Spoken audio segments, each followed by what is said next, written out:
Hello everyone, and welcome back to another session of Adventure in Sanctuary. It is our 9th session today. We have Levi, Arthas, who's also joining today, and we will also, in a moment, see Lyra appear, hopefully, down the bottom of the screen. And of course, you have myself as the Dungeon Master. It is a fairly big important session. For those of you that have been following on, you know where the party ventured to last session. If you don't, I've got it in the session notes, which I will read out soon. But for those of you that do know, you know what is about to come and what they are going to walk into pretty soon. Sadly, we do not have Jack again for this session. Hopefully everything is okay for him. I've not heard from him, but as soon as I find out anything, I will let everybody know. But for now, yeah, we've got our usual 3, so that is enough for me to proceed with the session. Also, I've had a little tinker with my microphone settings just before the game. Hopefully I'm not going to sound as quiet as I did in the last video, but we will have to wait and see until the end of recording. Okay, so moving on, because I know I have some very eager players. Session 8 to Session 9, a brief recap. So welcome back, my friends. When last we met, the party was sat inside the second burial chamber on the 3rd floor of the cathedral. Finish up a long rest, short rest, sorry. However, not all of them were ready to continue on their journey, and Jack told the others to go on ahead and that he would catch them up. Lyra, Levi, and Arthas all agreed to do this, and together they left the room, closing the door firmly behind them. Arthas took the lead and headed along the narrow stone walkways until he reached a split in the passage ahead. He looks around and noticed that there was a fresh pool of blood on the floor in one of the directions, and so wanting to investigate further and believing that it may help him find who he seeks, he took that path. Lyra and Levi, of course, were following closely behind him. The passage turned sharply into a room with a long stretched out red and gold carpet, which met a gaping hole in the wall with 2 fire stands either side of it. On the walls were hung pictures of horrific images, some depicting blood-covered knights in warlike scenes and scenarios, and others showed some sort of puppetry, devils controlling humans, perhaps. On the opposite side of the room were a few large barrels, and a concealed wooden chest in one corner. However, guarding the room were more of the burning dead, which the party had fought in the previous session. And just like before, as soon as the party were close enough, the skeletons launched their attacks. The battle that followed should have been a simple one, but there were several mishaps along the way, which made it anything but simple.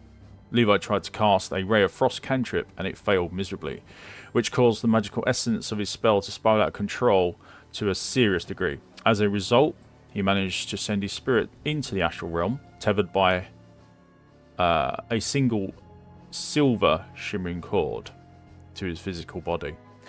The astral realm is a place where time and space would seem to pass by slowly, and what may seem only seconds away on Sanctuary, in the astral realm it felt like it was much, much longer. During Levi's out-of-body experience, Lyra tried to attack one of the skeletons and also had a mishap with her spell. Her out-of-control magic twisted and shrunk her body, instantly transforming her into a tiny household pot plant. Soon after this happened, Levi somehow found his way back to Sanctuary to combine his spirit with his physical body once more, and he returned back to Sanctuary, only to see Lyra in her newest form, but hilariously, he never noticed her. During combat, Lyra's form soon reverted back to her usual self and startled Levi in the process. Upon returning to human form, Lyra felt an itch on her nose and sneezed loudly. Within seconds, the air was filled with white feathers as they shot forth from her chin and spread out a good 10 feet away from her. Lyra tried to hide the embarrassment and cast once more, but her spell failed again. This time she ended up growing a couple of noticeable inches in height. Strange things were going on in this room. Or perhaps was it the entire floor? Who knows? Meanwhile, while all this was going on, Arthas was dealing with the undead creatures that had set upon the party, whittling down to just one left, which Levi was able to seize a moment of surprise, and with a quick slice from his blade he managed to sever the head from the spine of the final skeletal guard. The room went silent once again, and after the barrels and the chest had been searched, it was time to move on. Arthas led the way again, and the very moment he stepped onto the red and gold carpet area, 2 fire stands, one either side of the doorway, had lit up, and he was blasted by 2 jets of fire as he tried to desperately take cover behind his shield. Once the trap had once more become dormant, Lyra and Levi followed Arthas through the doorway and along a thin connecting passage, which eventually led to a staircase which led them down to King Leoric's tomb. Upon entering the cold and dark tomb, the party heard a booming voice echoing through the stone halls, and suddenly felt the temperature had dropped to close to freezing. It was as if they had stepped into or onto an ice cap. They could see steam rising from their mouth with each exhaled breath they took, and felt their bodies shuddering all over to help generate the heat it was now lacking. Pressing forward, undeterred by the cold, Arthas turned the next corner and was peppered with arrows, as he had been spotted by skeletal archers in waiting further ahead in the darkness of the widening hallway. He managed to deflect some of the shots with his shield, but not all of them, and he realised this as he felt the pain of the arrows piercing into his body. Combat was soon to follow with these defenders of the tomb, but they were weak, and the party finished them off quickly. After the fight, a quick search of the area was made, and a quick scan of the hallway revealed a few interesting things. There were 2 doors, one on either side of the lengthy hall, and a tall black iron spiked fence which barred the passage leading them forwards. Only one of the doors was open, and inside Levi found a small room of skeletons who seemingly guarded a single metal lever which stuck out from the ground. Again, the skeletons proved no real threat to them, and the party finished the fight quickly, at which point the lever was then pulled and a loud rumbling sound followed by a louder clicking sound could be heard from the hallway they had just came in from. Moving from the lever room, the party stopped to look at the black iron fence. Nothing had changed with it, and Levi, together with Arthas' help, tried to climb over the fence, but the cold had got to Arthas a little more than he had expected, and the short sharp pain that he suddenly felt to his lower leg muscles made his leg strength fail him as he tried to boost up Levi onto his back. They both tumbled to the floor, collapsing around each other. I was listening to Lyra laughing at them both. The plan had failed, and now the second door was the only option left, and upon opening it up, the party walked into another dark room, but it was far smaller this time, and had only a couple of skeletons guarding another metal lever, to which the party put an end to the enemies immediately, and pulled at the second lever. Again, rumbling sounds, followed by a loud clicking sound, could be heard coming from the hallway they had just entered from, and upon going back to investigate the fenced-off area, the party noticed that the most of it had vanished from sight. It had somehow reformed itself, and the path forward was now open to them. It was at this point in time that Arthas, Levi and Lyra all decided it was best not to rush in blindly, and that they would be better off coming back fully prepared for whatever awaited them down that passageway. So they took the stairs back out of the tomb, gathered Jack on the way as they ascended the cathedral floors, back up to the safety of the town above for a well-earned rest. So to the present scene then, 3 days have now passed since the party returned to the surface. During their time in Tristram, they have all spent some effort in training, trading, eating, drinking, conversing, and sleeping soundly. The third morning came all too soon though, and after a quick trip to the merchants to see what new stock had been crafted or procured, the party were ready to set off once more. They headed back to the tavern to meet up, to gather their equipment, and to prepare to embark on their dangerous journey. So join me now, my friends, and see what happens in this session of Adventure in Sanctuary.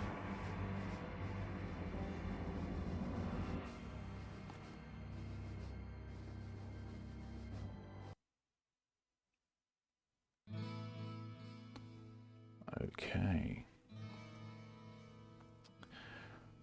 So party, one of the first things to note is as you are all gathering in the bottom of the tavern, You wait for a moment for Jack to emerge from his room, and he doesn't. Giving it some time, you wait a bit longer and see whether he's going to appear, and he just doesn't seem to come down at all. Giving up on the idea that he would be coming, you decide that enough time has been spent waiting, and that he'll join whenever he's ready. And so, all three of you get ready to head off into the cathedral once more. But before we go, there are a few things that we need to take care of. Very important things that we need to take care of. So, as you have done a extended rest, you've also done... what else have we done? Room rental, there we go. Okay, so for some of you, it's just the basic rooms. For others, you've got a little bit of money to blow, so therefore you do. Right. So you've done 3 nights. So for you, Lyra, you had the basic room, didn't you? So if you want to roll 3d6 for the room, and then you also need to roll 1 second, because it's a combined thing. You've got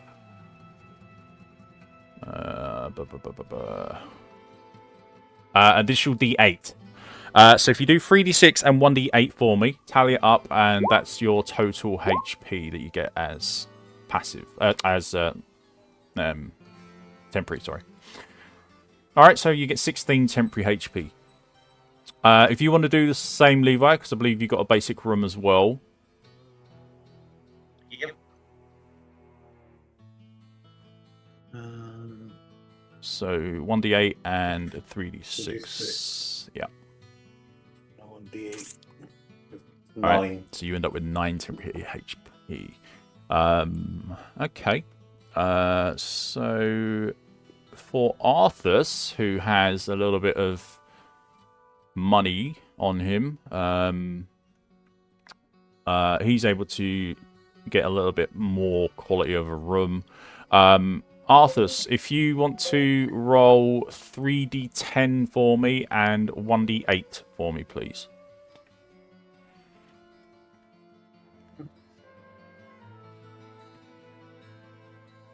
Okay, so you end up with 17 temporary HP.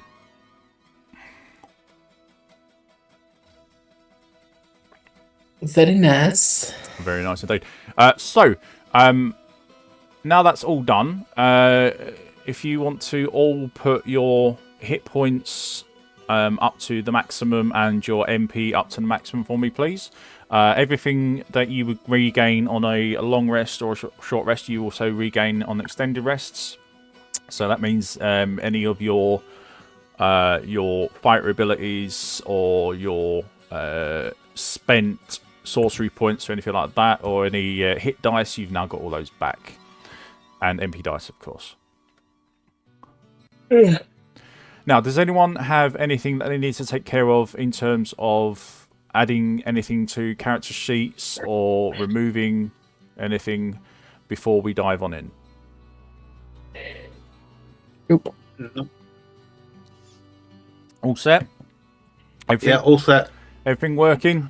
No roll 20 changes, like changing your bow attack to strength instead of dexterity or anything like that?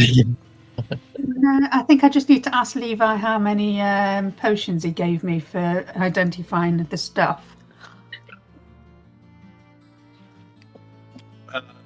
What do I have? Bear with me just a sec. I've only got the one. That's You can fine. take that one. Yep. And obviously, if we've decided to put any of those on.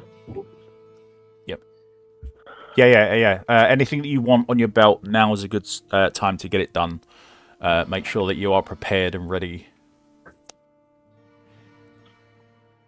Because you can't replace them in battle unless someone actually hands it to you, and they now let you do one. And Arthas has got the staff of firebolt as well. Yep. Great stuff. So for the firebolt staff is I'll just copy. I'll copy yours, Lyra, because you got the same thing, haven't you? Yep. Staff of firebolt. What was that? Staff of fireball? Was that? Oh, that sounds good. Fireball. Somebody picked up a tome of firebolt as well, which will be helpful. Yep, tome of firebolt. Yep. Yeah, you've. I've actually put that on your character already, Levi. So you've actually got access to that. It should say on your attacks. It should say firebolt as well. So. Yep, I've got him. Is that staff limited use? That firebolt. Staff has charges. Yeah, it's got 5 charges. And how do I roll for damage on that? Same as you'd normally with a spell. I don't think I haven't got any offensive spells. All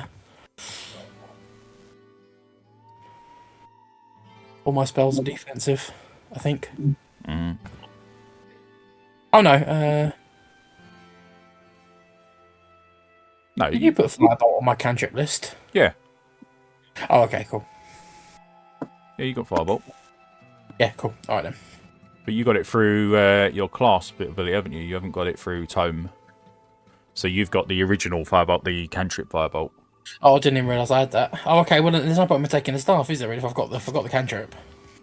Well, it just gives you an extra 5 shots at it, and it's not a spell. So, well, it is technically a spell, but it's through an item. Fair enough. I think you're probably better off just selling it and taking potions, to be honest. Yeah, totally up to you if that's what the What party do you wants to reckon, do. Levi? Lyra, sell it, take potions? Yeah, why not? Yeah, let's do that. Sell it, take potions. How much is it worth? All right. Right. So you've got where's it? Armory, magic shop. Blah blah blah. Where are we? Staff firebolt sells for 10 gold. Hey, oh wow! And how much are the potions? Uh, A lot more than that. 20. Yeah. Yeah. Oh bugger! I thought it'd be a bit more than 10 gold. Jesus. How much gold do I have? I don't know, because after your rest, that's going to use quite a lot of whatever gold you had. Yeah. Don't worry about it. It's fine. Just sell it, and I'll give the gold back to Lyra. You sure you don't want to keep it? No. It's sell it. Give the gold to Lyra. Or Levi, one of them. It does have 10 charge on it, so it does give you another 10 firebolts that you can cast They can without. both. It's a cantrip. They can all cast it anyway. So there's no cost of a cantrip, is there? So I don't see any benefit of having a staff that lets them do what a cantrip does to them anyway. It just acts differently. It just acts differently. That's all. Yeah, no, sell it. Give them the gold. It's more useful when you've got the actual spell. Oh yeah, no, I get it. If we didn't hear, but it just happens we've all got the spell anyway. So Yeah. Sell it. Give them the gold. They can use that for potions later on. Yep. Fair enough. Yeah. All right. So 10 gold then. Don't spend it all at once. Yeah, I'll just hand you a small pouch of gold. So thank you. No problem. So 5 each. Yeah, sure. I'm going to sell my amulet of the night, which is 10 gold. Because I don't need it unless it's a detection one. I don't really do stealth, so Yeah. unless Levi wants it, I'm going to use my white amulet instead. It reduces the detection roll, so when something is actually looking for you, whilst you're in stealth, it puts a negative modifier onto their roll. Sorry, I'll take that. Yeah. Do you want that? Yeah, I'll take that, please. Yeah, you can take amulet of the night then, and I'm going to replace that on my thingy with amulet, white amulet. Yep, no problem. Good choice. Well, let's see. Good swap. So, where are the staves? Alright, so I need to put that to 2. So all physical damage is reduced by -2 now.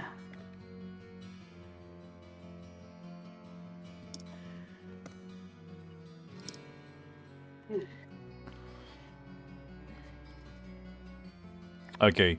How many potions are being bought? There are currently 10 minor mana potions on stock and 8 healing minor strength potions. And then, of course, you've got your thawing, your soothing, stamina, antidote, etc. I've got 2 healing and 1 rejuve on me.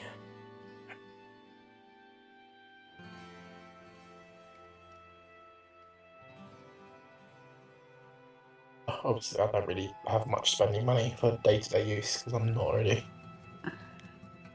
I've got enough on me, and I've got a healing spell. So although it only heals me, I've got a rejuve, I've got a healing, and I've got 2 mana. So I think I'm good with that for the moment. Oh, well, I do have heal other as well. Yeah, that's a good point. Right, okay. I have on me, and I don't know if anything any use to either of you. I've got an Azure ring, I've got a consecrated amulet, and amulet of venom. What do they do? And I'm just about to tell you, so bear with me, because I've got these over here. So the Azure is -1 cold damage. Of venom is +2 poison damage. Consecrated is +1 to damage to the undead. So Would Levi benefit from any of that? Maybe the +2 poison damage? Is that just a flat +2 poison damage to any attack, is it? Yeah. Levi, that might maybe good for you. Yeah. Yeah, sure, I'll take that. What was it called again? Ring of what? you've lost me there. Oh, Yeah, sorry, what was the name of The poison damage item. that Yeah. amulet of venom. Amulet of Venom? Yeah. Yes. So you'll have to swap out. I'll stick with the Amulet of the Night. Oh, they're both amulets, are they? Oh, okay. Yep. Yeah. Oh, well, I'll take it then, because I don't think I've got an amulet on, so I'll take the poison one then. This gives you an extra couple of points of damage and things. The poison damage, exactly. Yeah. Yeah.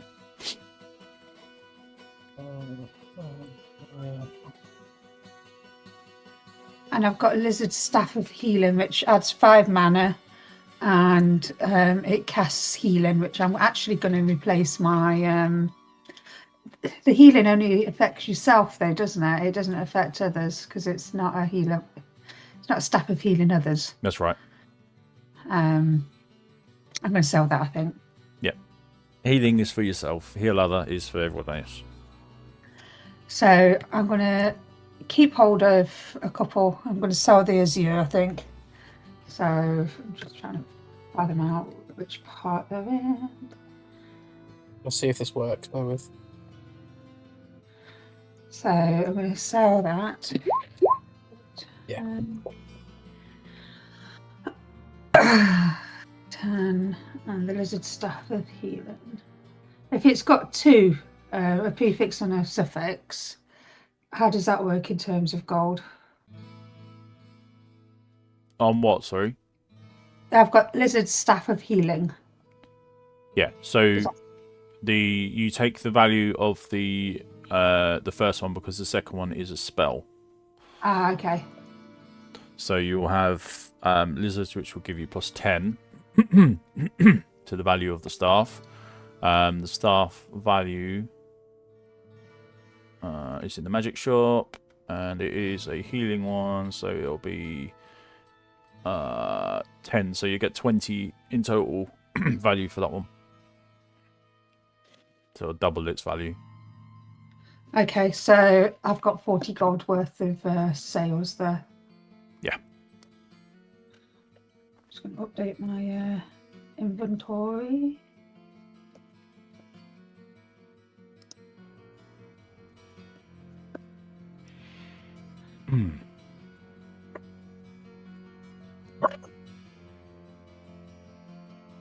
Okay. So for anyone who's interested, it is in game Saturday, the 18th of September. We are just gone 8 o'clock in the morning, although it is still very cloudy and very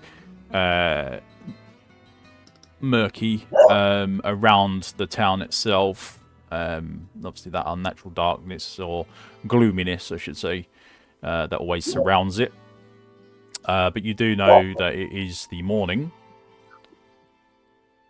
And we are just after 8 o'clock in the morning, as the vendors are now... Well, the merchants are obviously open to do business. Okay, so is that everything that you need to add to your sheets? Yeah, that's me done. Great. So what I can do is... so a quick look. Make sure... That's good, that's good, that's good. Leave that unticked. Everything else is fine. Yeah, that's good, that's good. Leave the quiver unticked. I'm just going to have the potions, hang on. So... Yeah, fantastic. Alright, excellent. We'll just have a quick look at the floor for Levi, make sure it's all written out. I wrote it out as best as I could for you in the floor section, Levi, of your... Yeah, that's perfect. Yeah. It should be fairly easy to follow.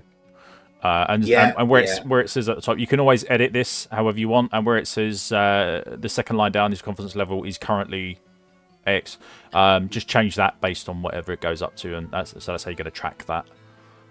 Yeah, will do. And then you can either let me know if I don't realise, just let me know that it's gone to 100 or 0, and we'll act accordingly from that point on. I want to buy no problem. 3 healing potions as well, please. Oh, hang on, we've got sales going on. What are you buying?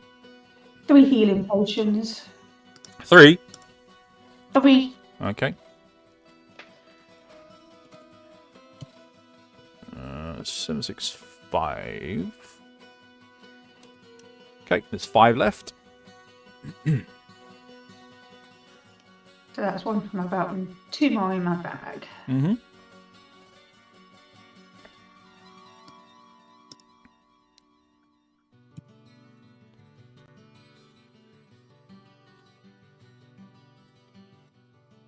Yeah. So you've also got, obviously, the beryl ring and a white amulet. Did you say that you're selling any amulets or rings, Lyra?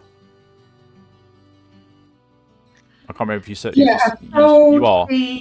I've sold a Azure ring. Yeah. The wizard staff and the... Yep. Okay. So each ring has a base value of 10 gold. Yes. And then you just add whatever's onto that for... So in particular, the beryl ring, you'll get 20 for that. You'll get 5 for that for selling it. But it's you add the 10 gold onto that, so it'd be 15 for the beryl part of it. That makes sense? That makes sense? Which one's the beryl ring? Yeah. I've not got that written down. I've got Azure, I've got a white amulet, which I'm wearing. I've got consecrated amulet. Oh, yes. Yeah, because these are the ones that are in the shop. Gotcha. Yeah, gotcha. Getting confused here. So yes, those are the ones that are available to you in the magic shop. I've added them in. So the Azure ring, I've got it down as 10 because that's what it said in the... Is that right? Yeah, the Azure ring will be... Well, it'll be 10 plus whatever Azure adds onto it. Well, which was 10. Yeah, so you'll have a base of 10, and then you'll have the plus 10, so you'll have 20 for that. Right, okay. So most of these items were plus 10, so...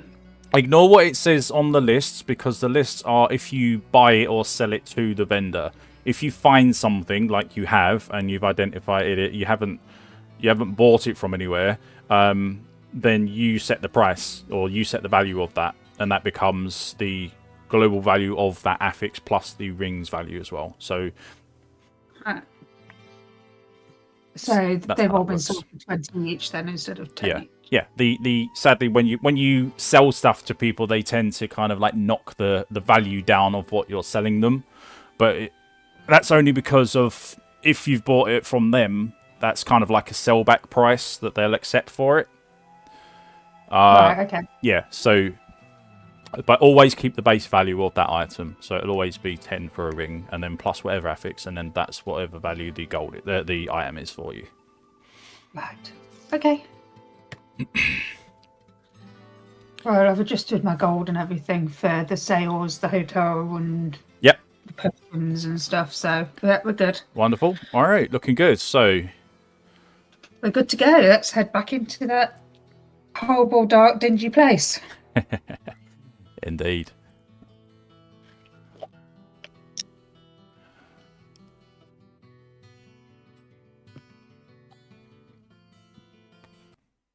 Let's hit the road. Okay, so you reach the bottom of the steps, and the cold starts to hit you once more as you step into the darkened tomb of King Leoric. Obviously, the walk back takes you a little bit at a time. You can, if you wish, like just stop for whatever reason you would need, but if not, then you would just continue onwards until you get to the destination. Now, I'm going to leave it with you guys, however you want to do this and how you want to proceed. And whilst you do that, there is...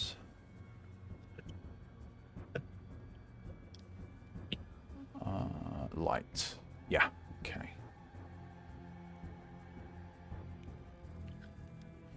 Wonderful. Are we ready? Yep, so when you're ready. Back here too soon again, guys. Let's go. I know. 15, Make 20, your way 25. into the dark tomb. Indeed. What can we hear? Nothing. Other than your footsteps.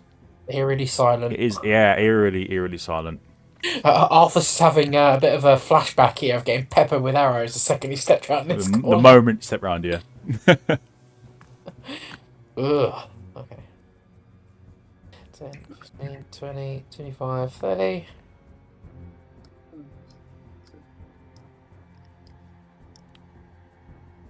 Still quiet? Oh, yes. Yeah. Oh.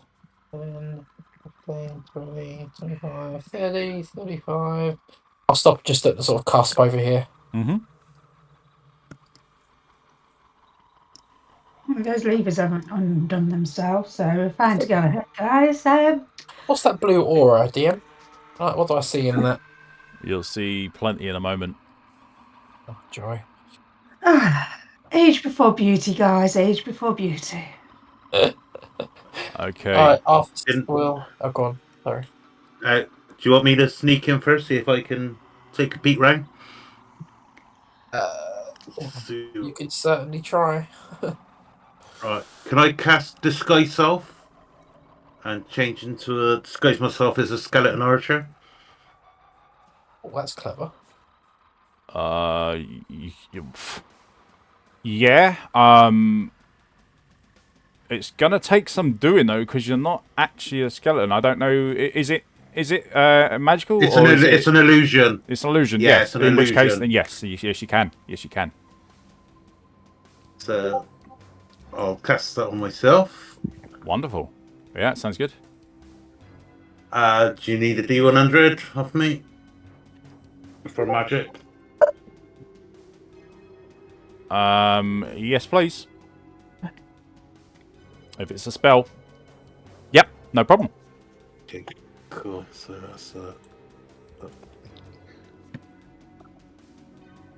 Righto. So basically, I'm going to walk in disguised as an archer. I'm going to back in. So I've got my bow facing like out towards the rest of the gang. Yep. But I've got the mirror out of my thief's kit. So I'm looking at that as I'm backing in to try and see what's behind me. I'm also going to try and move stealthily as well. So they don't see me go in.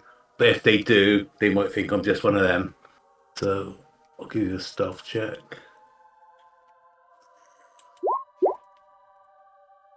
Great roll. Yeah, nice one. So I'll just keep close to the wall. Just get in there. And I'll just take a look around with my mirror. And Okay. Do me a favour, with your spell, just ping the spell card for me so I can see what, or how how any monsters are supposed to perceive you. I assume it's just like a glamour thing where you just appear as some. There must be ways to break it, but I'm not sure how. So just ping that for me. Yeah. How do I get that up? Do I just click on it? Just click on the spell, yeah. Oh. Should be a speech bubble next to it or something like that. Yeah.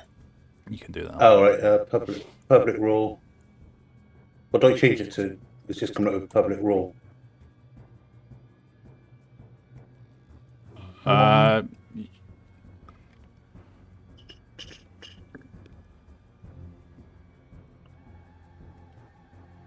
you got it? No, I can't seem to get it to. Every time I click on a speech bubble, it just asks me for a roll. Yeah, so just roll it. It doesn't matter whatever's rolled because it's not a roll. Oh, right. Okay. Ah, right. Yeah. All right. Alright, so last an hour, okay. Until the spell ends, or you use action to dismiss it. Can't change your body type, so you must adopt a form that has the same basic arrangement of limbs. Fair enough. Otherwise, the extent of the illusion is up to you. So add a hat to your outfit. Objects that pass through the hat, yeah, whatever. If you use the spell to appear thinner. To discern that you are disguised, the creature can use its action to inspect your appearance and must succeed on intelligence investigation check against your spell save DC. Okay. Okay, so I would need an 11 on an investigation roll to see if you are truly what you are. So here's the thing. This area is a little bit has the best way to describe it. It's kind of separated from the rest. So you've got certain areas which are designated certain monsters, basically. So it's all segregated. And basically what you are doing at this point is you are moving into an area where you have not been designated. So it is a bit of a odd behavior because the minions that are here all follow orders to a T. Obviously, you're not a minion, so therefore you wouldn't know that, and you wouldn't feel the influence of the Skeleton King. So, what I would do is, let's see what you can actually see in terms of... Oh yeah, you can quite clearly see that there's something there, can't you? Yeah. Yeah. Okay, so you can see him, he can see you. So what I'm going to do is, based on that thought alone, you basically strayed from where you're supposed to be, kind of like a soldier straying from their sentry post. I'm going to do a quick check to see if he can work out what's going on. So I'm going to do a roll for him in regards to the investigation. Investigation. What is investigation? Investigation will be... He's got to investigate to where the investigation putting us. He's basically got to see. Yeah, he's got to. Yeah, I've now got to put his stat in. So that'll be. Yeah, okay. So it's a D20 plus 3. And he needs to beat your 11.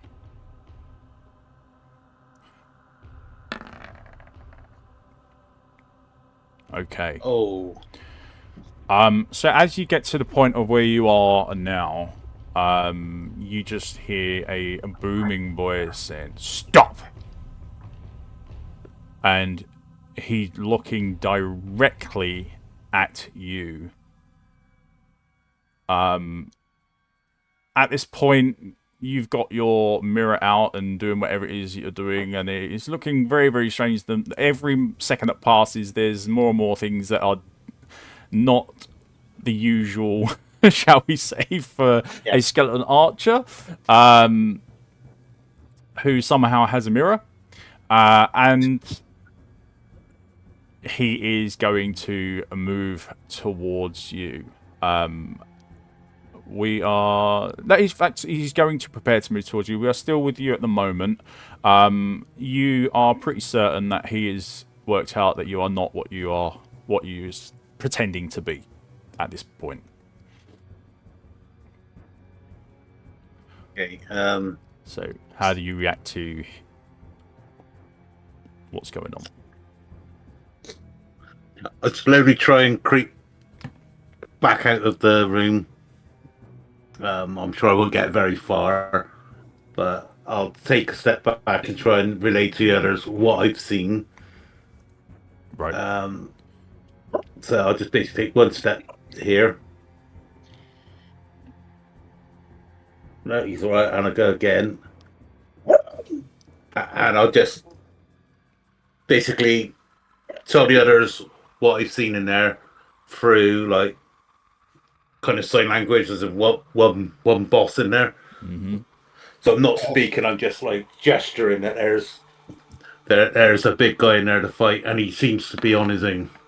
I'll turn to Lyra and be like, Lyra, why is this skeleton making hand gestures at us? He gets to go last at the moment. So we are going to go into initiative. The moment you turned and disobeyed his order to stop, excuse me, he drew his sword and starts moving towards your direction. So we're going to go into initiative, everyone. The attempt to scout failed. Yep. Right, so an initiative roll. I think you've led him straight to us, mate. It would have happened eventually. Oh. Yeah. Oh, a lot of low rolls.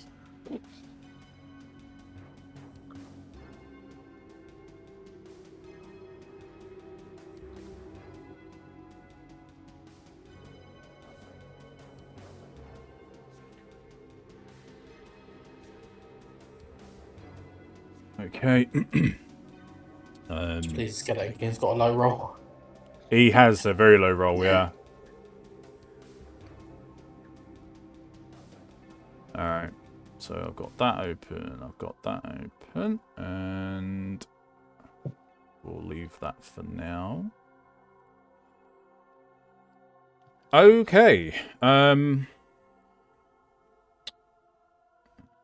organize this. No, that was it.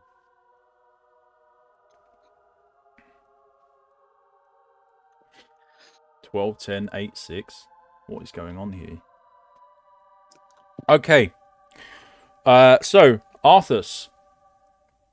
We're going to go with you first. Obviously, Levi has returned from his attempts at scouting. You did hear the stop command coming down from the hallway.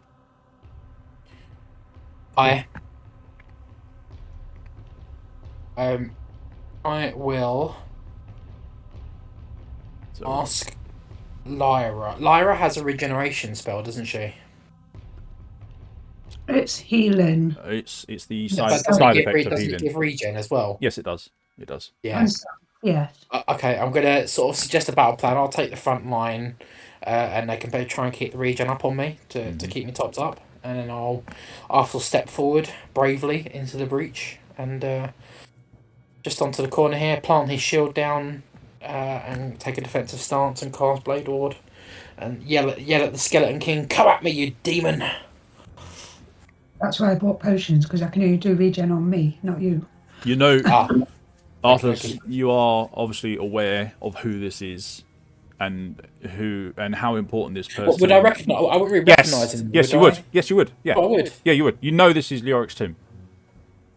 Oh, okay. All right then. Well, I'll find it fair enough then. I suppose. And he would be wearing the same garb that the king would have been wearing when he was buried. Okay, well, although I you wouldn't wouldn't have been there. I wouldn't be very bombastic. I suppose I'd be more surprised and say, "My king, you know what's happened to you? Yeah, How has evil overcome you?" Yeah, it's a bit of a sad moment because you're finally realizing that all the rumors have been true. What you saw as your king before you is now a skeletal figure who is clearly in the employ of evil.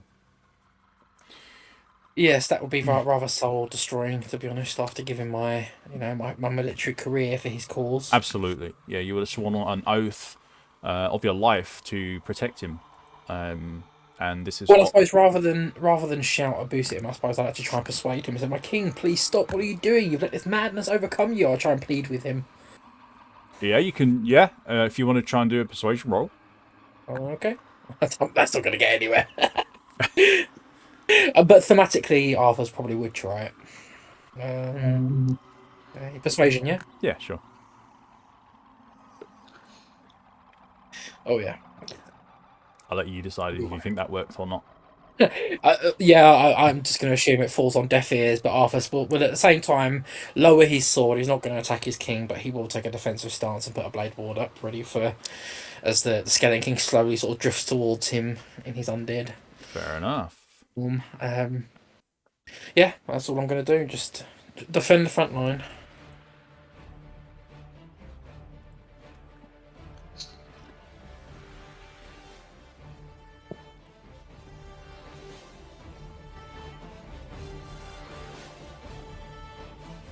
Okay.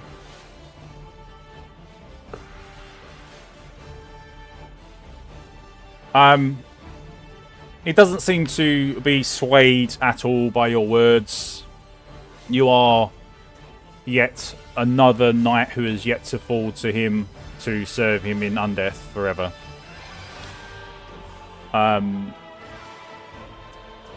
As a result of that, he's just going to keep on moving towards. So on his turn, he's going to keep on moving towards you.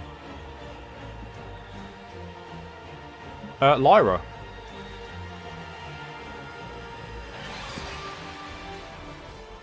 Right. I can't really see much going off at the minute because I'm still hiding behind the wall, so I'm going to step out and start moving forward. And yes, I can see this little ball going off here. I can just see his arm and that there now. Arthas has got his shield up, and I go up to him and kind of quiz him. Is this somebody you know?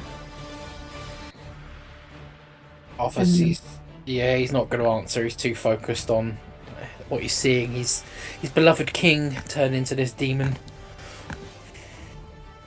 And I'm going to go straight for Ray of Frost. Seems to be my signature spell at the moment. Test the water.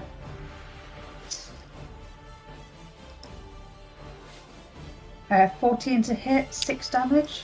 He shrugs it off with his cape. Oh, okay. He's got high AC then. Interesting. Well, that didn't seem to touch him.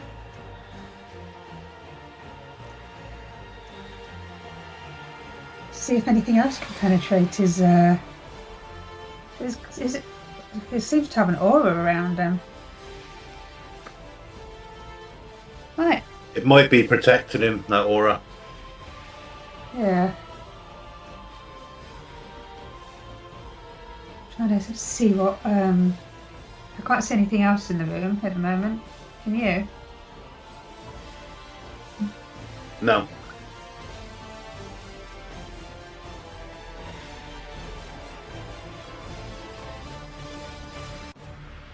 Alright. That's me done for the moment. But I've tested the water. I can see roughly what's going on in the room. Okay. So, we move on to it'll be you, Levi. So from you, nothing happens. Yeah, I'm. I shout to Arthas. That is not the man you knew. He's just a shell of himself. I'm gonna try and hide around the corner. I'm gonna 5, 10, 15, 20. Am I out of his line of sight there? Yes, you are. Yeah. Okay, so I'm gonna try and hide. Okay. Oh, what a great roll. Oh, What an wow, incredible yeah. roll. Yeah, so I'm just going to step out then and do a sneak attack on him with my bow. Well, I have to move more forward. That puts me on 30. You can just about see him. So, with advantage.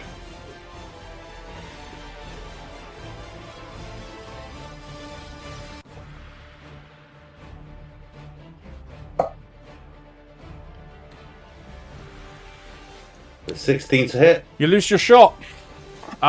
It's on a direct target, and given the fact that you are hidden at the moment you take the shot, he's unable to even see it coming. However, as it strikes the body or the rib cage of the Skeleton King in front of you, the arrow just snaps.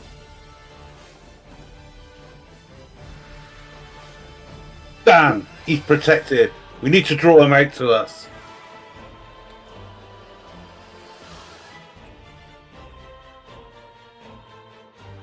And I think I'll just take my gunning action to dash. And I should just move back around the corner there. And that'd be my turn. Okay. Very well.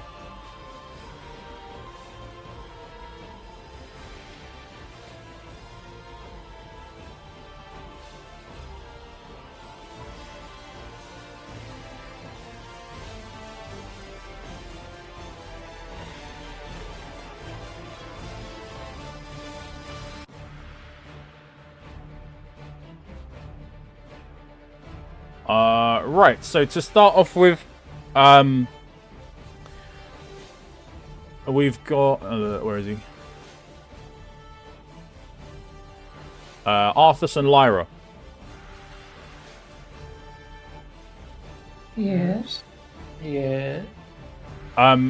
Any of your equipment, as you have moved into close proximity of this area, you feel a sudden chill effect as you step over the threshold into this room. Any metal equipment that you have on you will decrease by 1 point of durability. Okie dokie. I think mine's all wooden and leather.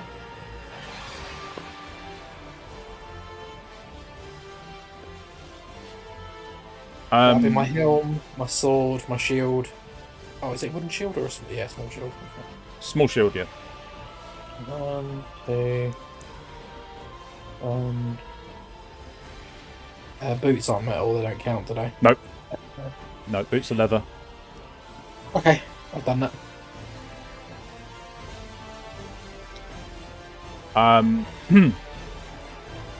And with unnatural speed, the Skeleton King darts towards you, Arthas. 5, 10, 20, 25, 30. He turns. My lead. Why? He turns to strike you down.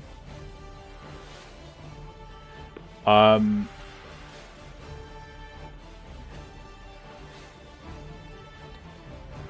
me just double check, make sure that's yeah. Okay. Yep. Okay. He's going to make 2. I'm going to edit that out. 1 sec.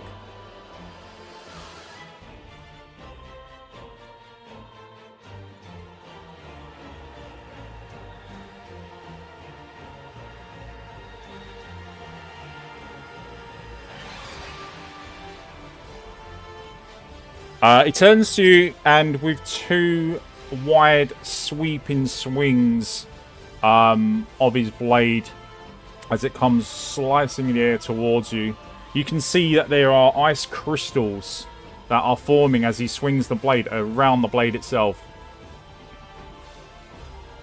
Wonderful. Oh, only a 12 to hit. I think you've got your I can shield. block. You can block for that. Yeah, I can raise my shield and block that, yeah. That was a low roll, I think. A 4. Yeah.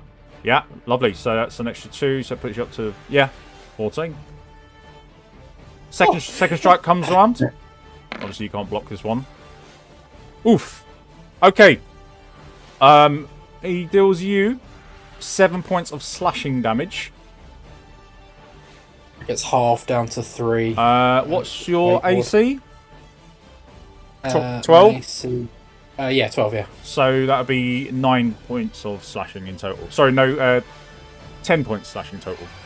So That'd be half down to yeah, 5. 5. Was the first one for me? No, they're both on me. Both on, both on Arthas. Arthas is shaking. My liege, why would you do this? How could you let evil overcome you? He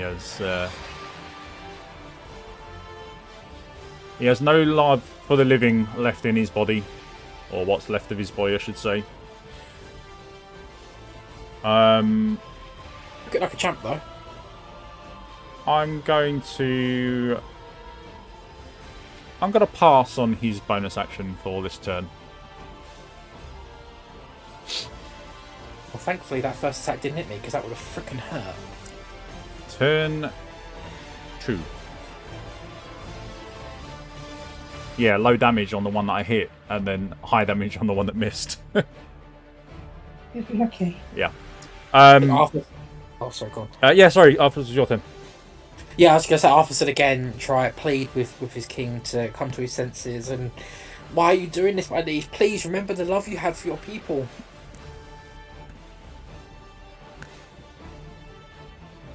I don't think he's got any ears left to hear. Probably not. You know, Ooh. Arthur will try his bestest, his best efforts, even though That's a very good point, that is. Oh, wow.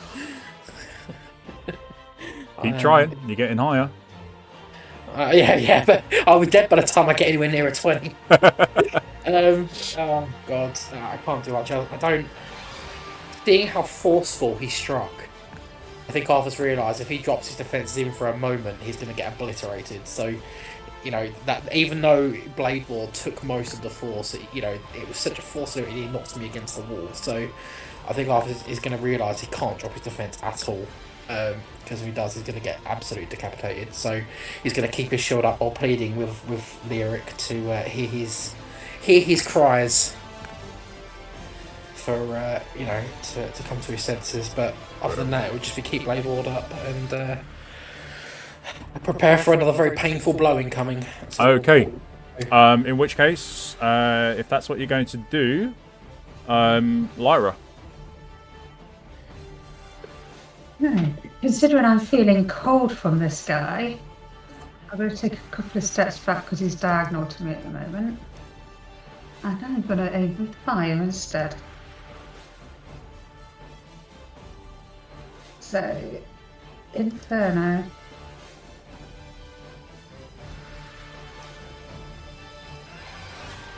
Oh, nice. Go Lyra. Go Lyra.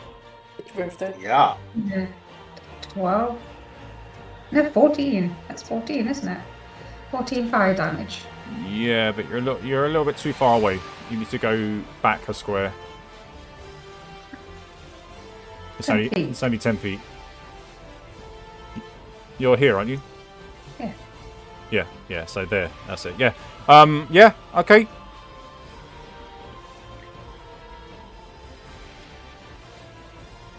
Two adjacent targets. Once there's only one, it doesn't really matter. So.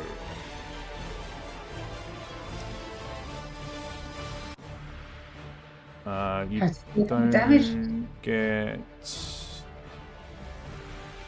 Oh yeah, he's definitely taking damage. Last time it bounced straight off It's it. just a extra modifier, so it'll be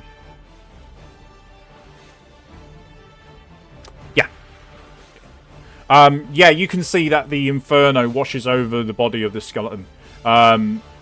You can see that there's clearly been damage that has been left on his bones and his armor that he wears.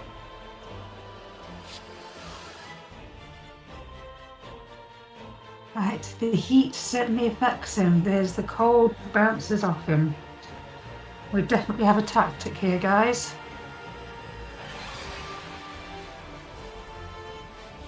I'm sorry, Arthas, but this guy's going to ashes.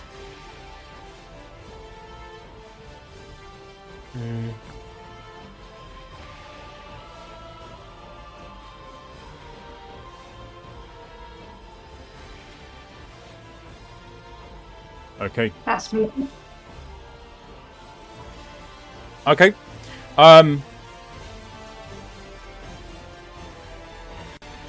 Is that your turn then, Bully? That's me done. I Right. don't really want to go any further into the room at the moment in case there's other Very well. things in there I can rile up, and we just want to deal with this guy at the moment. Okay. All right. So we go back to you, Levi. Hey.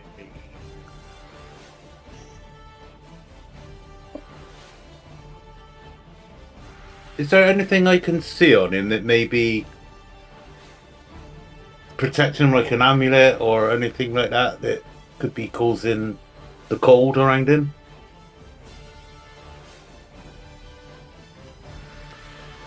There could be a number of things. So he is wearing a belt which has like runes that are inscribed onto it that glow. He has a golden crown that has gems inlaid into it of a sapphire nature. He also has his cloak that he wears, which is, as you can see, is like a icy or like a blue fabric. Very regal style cloak, but it could be any number of things that he wears upon him. It could also be something that just generates from him. Okay. It could be a magic wielder.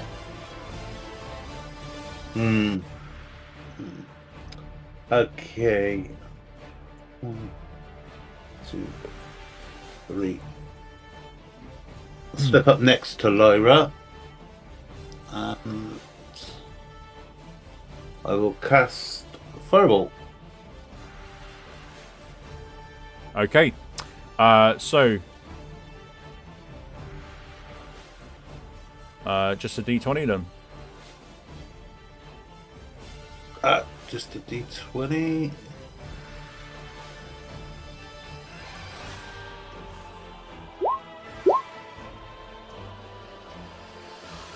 Will miss. Absolutely missed.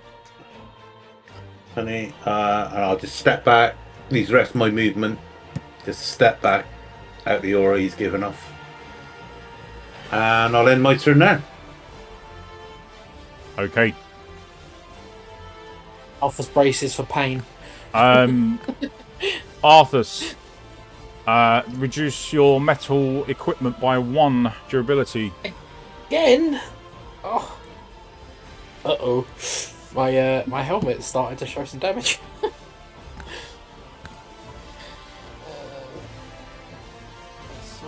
My sword's okay. My shield's still okay. My helmet's not looking too good. Yeah, done. Okay. And also proving that he's really not finding you a threat at all. He's just going to move out of your range. You can try and strike him if you wish. Yes. Yeah. Will.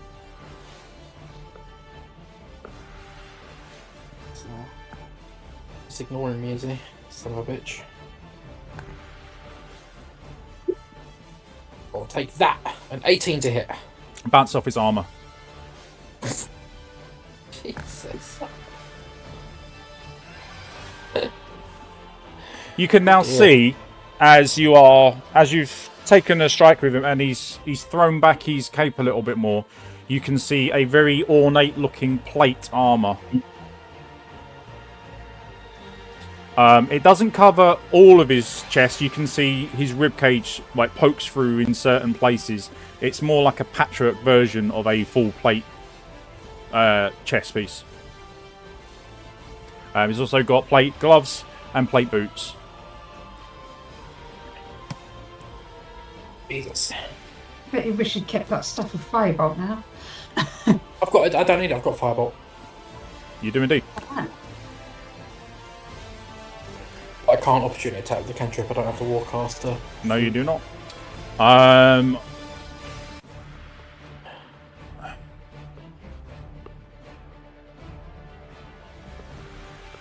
Okay. He turns to face you, Lyra. Let's get the right one. And sends out a large, wide swing in your direction. You take 8 points of slashing damage. This is going to be a powerful hit on you, so you're going to take 11 points of slashing damage. Okay, and I'm just checking what my extras are because I've got 10% chance to avert a critical blow. Does that count? No, this isn't a critical. And I've got -2 on physical damage, so.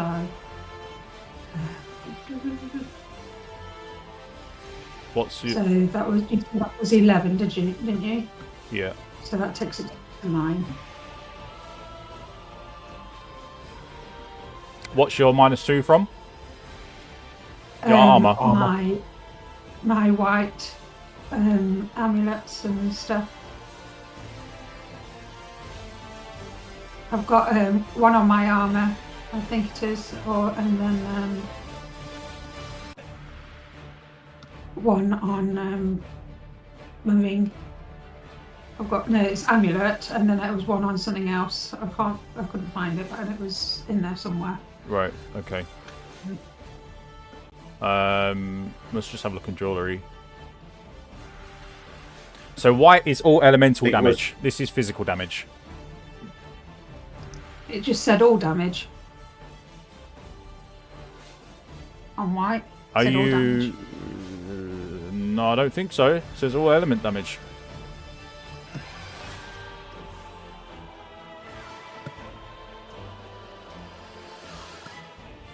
Right, so I've got 1 on physical damage then this must be something else then. You have the ring of truth, which gives you -1 to all damage. That's every kind of damage that you take. But the white is only elemental. So the white is only an elemental. Right, that's where I've got. So. Does it get any armor negation at all? No. Probably not from leather, no. Just double check. Yeah.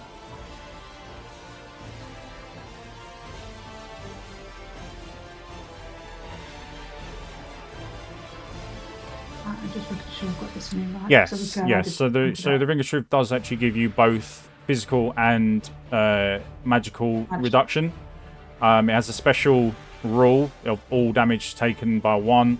It also has a rolled affix of Wan't, which was magical damage reduced by 1.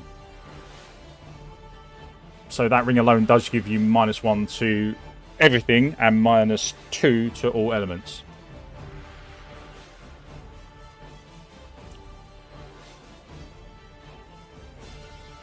I just checked the armory. Right. Right, okay.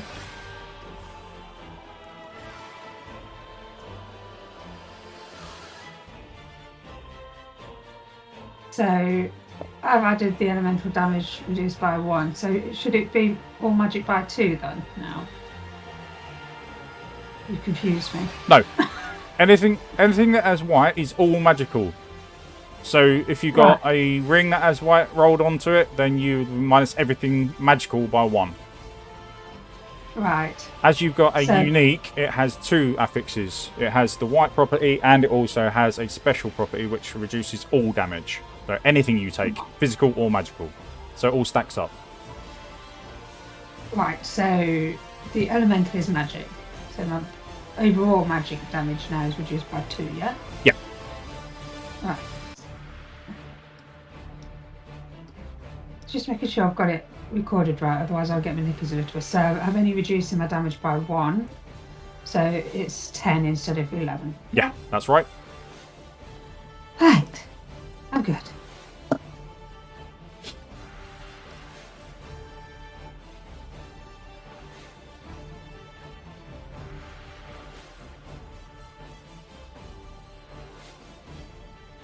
And that's off my temporary hit points. Yep. Right. Damage recorded. Good. All right. Okay. Okay. And that part is done. Yep. So you've got the white amulet as well, haven't you? So that would give you another reduction to all elemental damage. So you'll be -3 to magic, -1 to physical.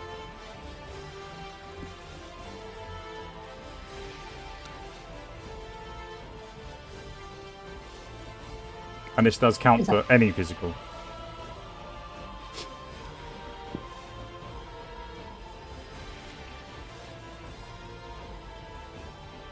Now you confused me even more because I thought that's what I'd said originally. No. Divide the 2 types up. So you've got your physical and you've got your magical. So you basically got 3 reductions to any magic that you take. Yeah. And you've got -1 to any physical magic you take. Any physical, sorry, you take. Okay? That's the easiest way to do it. So that's over the amulet and the ring. Mm-hmm. It's a combination, yeah, between your ring and your amulet. I thought you were just bringing that in as separate then. No. No, that's fine. Sorted. It's best to just have it stacking in two different types. Otherwise, it's too much tracking. Okay. That's fine. Just 2. You just said it's 3. That's fine. So moving on. He literally is moving on. He's coming after you, Levi. You do get a chance to attack him, Lyra, if you wish. He's yeah. okay. So with your melee weapon. I'm going to hit him with my staff because that's what the only melee kind of weapon I've got. Go and bonk him. Yeah, I'm going to bonk him on the head. Go for it. And I can't remember which one I pressed for that because I don't tend to do it very often, so bear with me. Where's it gone? Oh, no, strike, that's it. Is it an advantage or just normal? No, it's not unarmed. It'll be let me have a look at your sheet. It'll be called Firebolt Staff. Second one down.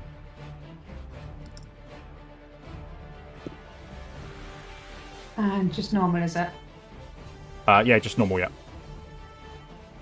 17 to hit. Great roll. Sadly, Just it does nothing.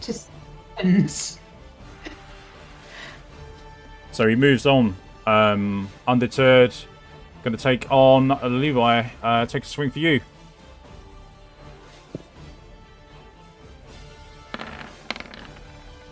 A 14 to hit you for 14 points of slashing damage. It's a miss. Armor class 15. Okay, so it's going to be 7 slashing damage because he's going to glance blow you. Okay. Right, that's nearly all my temp hit points gone.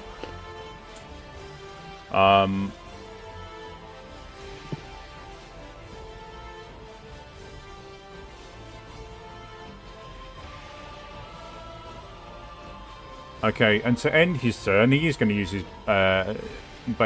bonus action this time.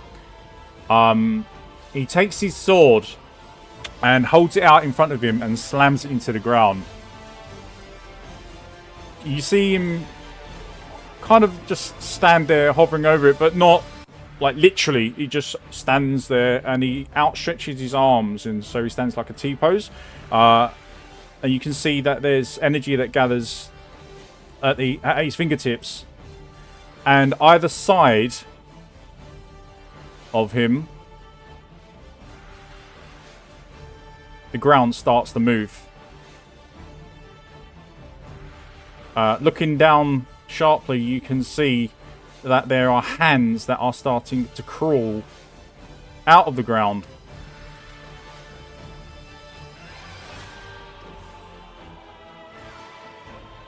As he summons 2 skeleton captains. Which is He finishes his summon, grabs hold of his sword, and stands there just staring at you, Levi. Whilst the other 2 clamber up and become fully animated by the time Arthas, or by the time their turn rolls around. So Arthas, I'm going to need a turn from you.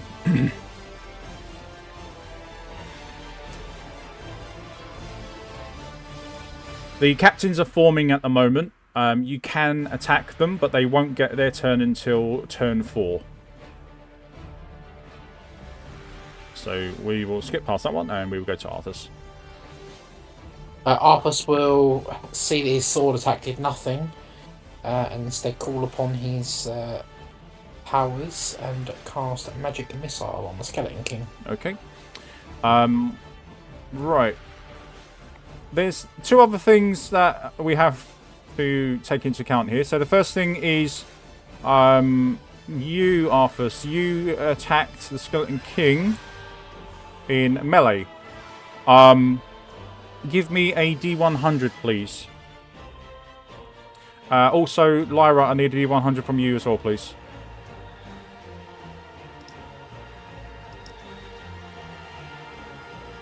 Lyra, your staff comes out of your hand. Sorry. No, it doesn't. What did you roll? You rolled quite high, didn't you? Oh, you got 17. Yeah, sorry. No, that's fine. So no, it doesn't. It doesn't slip from there at all. Arthas, yeah, you're absolutely fine.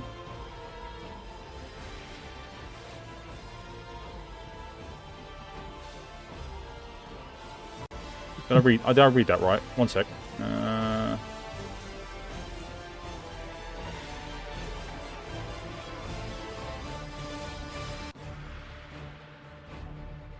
Oh, guys, a hit or miss. Okay. Okay, that's fine.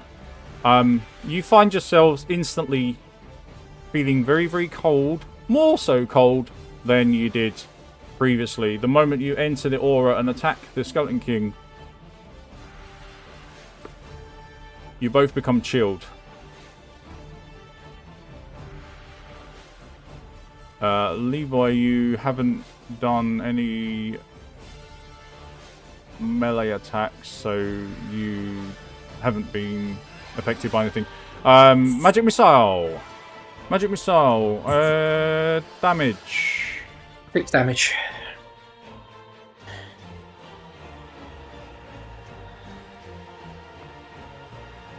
I'm in doubt. Do I roll 1 die, 1d4 or 3d4? You roll 1 for all the darts. Yeah, so it's just 6 damage.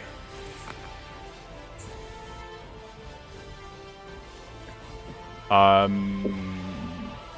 yeah, you rolled a 1, yeah, so 1d4 plus 1. Oh, is it just 1d4? It's 3 darts. 3 Each darts, so dart 1d4 is plus 1. D4 plus 1. So you roll 1, so that's 2, yeah? No, it'll be each dart. Each dart is 1 plus 1, so 2. 2 damage per dart. 2 per dart, yeah.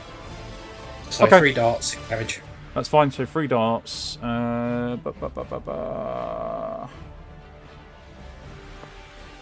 Helps if I look at the right one. And that's force damage. Wonderful. That's all I can do, really. I will move into melee. I don't want to leave Lyra exposed. So that the blasts from the darts are somewhat absorbed. They do deal damage, but it's minimal. What, force damage, really? Mm-hmm.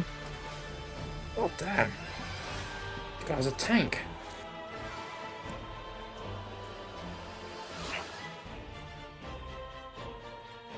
Alright, well, I can't do much else. I'm done. I'm just ready to try and intervene if Lyra gets struck. Very well. I can't reach Levi, unfortunately. Lyra.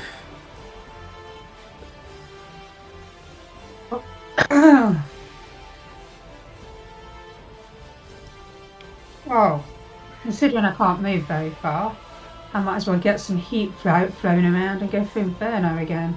Oh, you can move back into the tomb room. Into the burial chamber. No, but I might as well do Inferno first before I take a step back or two. Well, don't forget, at the moment you are safe to move. He cannot hit you from where he is. And the skeleton captain next to him is not fully formed yet. They are starting to rise from the ground, but they aren't fully animated. So they won't get their turn until turn 4. Well, I'm going to Inferno and then step. Nice. Yeah, okay.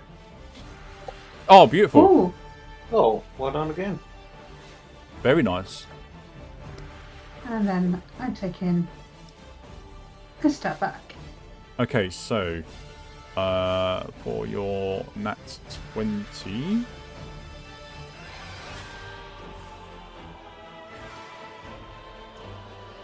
so it would have hit the Skeleton King and his counterpart next to him because it hits 2. yeah. Oh, for you, machine. Getting these crits. Somebody needs to be. Everything else seems to be bouncing off them. Well, hang on, because I don't think... Did this account for the extra crit damage? It rolled the dice. No, it didn't do it for your last one either. So for your Inferno, what dice do you roll? D8, so that would be an extra plus 8. So let's take his life down a bit further. Now I'll do this damage. That'll be... what was it? You roll a d8 for that again, so that's going to be 14.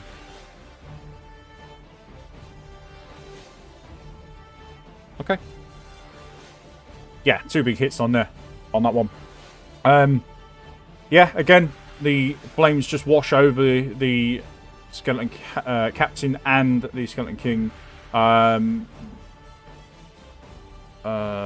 In fact, you destroy this one as it's only halfway formed. The skeleton king obviously taking the brunt of the blow, but the spell, but the one that's next to him just cannot withstand that much punishment.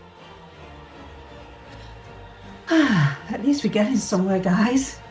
So where do you want to go? Don't forget, you are chilled, so you are going to be moving at half your speed. I've just moved 1 space back just to give it a bit of breathing space. Fair enough. Again, I don't want to move too far, and I don't want to go into the room any further in case I rile up anything else. Yeah. That's fine. No point attracting anything else.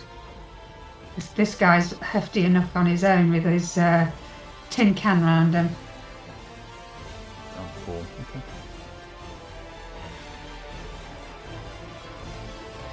Alright, we'll move on to you then, Levi, as things get intense.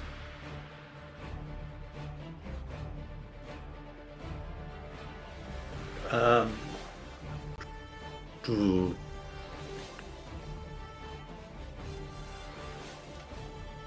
Okay, I'm gonna cut an action disengage. Okay.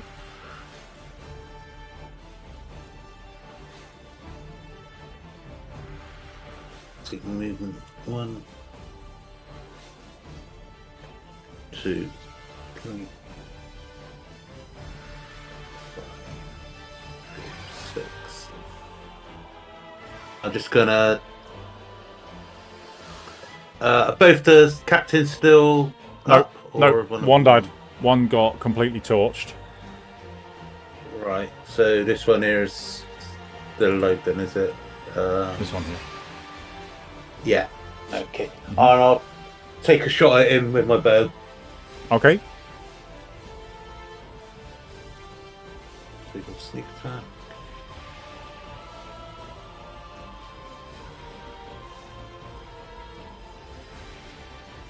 Uh, 11 will hit. No. So you do right. 4 points of piercing. Okay. Yeah, you watch as your arrow ricochets off into the wall and splinters. But you do deal damage. You do take a small chunk of bone out of the ribcage of this skeleton captain. Okie dokie. I think that is all I can do. Right then.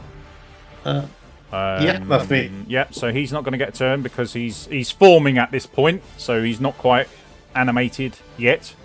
So we move on to the Skeleton King. Skeleton King... so on his turn... Arthas, reduce your durability, please, to all metal objects that you wear by 1.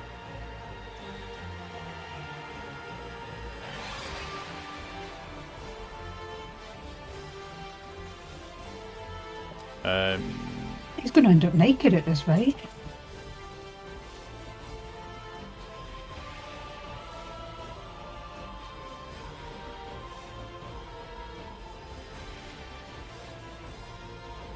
Yeah, I've done that. I'm down to half durability on my helmet. That's fine. My armor and my other stuff's okay. Everything should still give you enough AC value. You only reduce it when it gets to 10% of its original.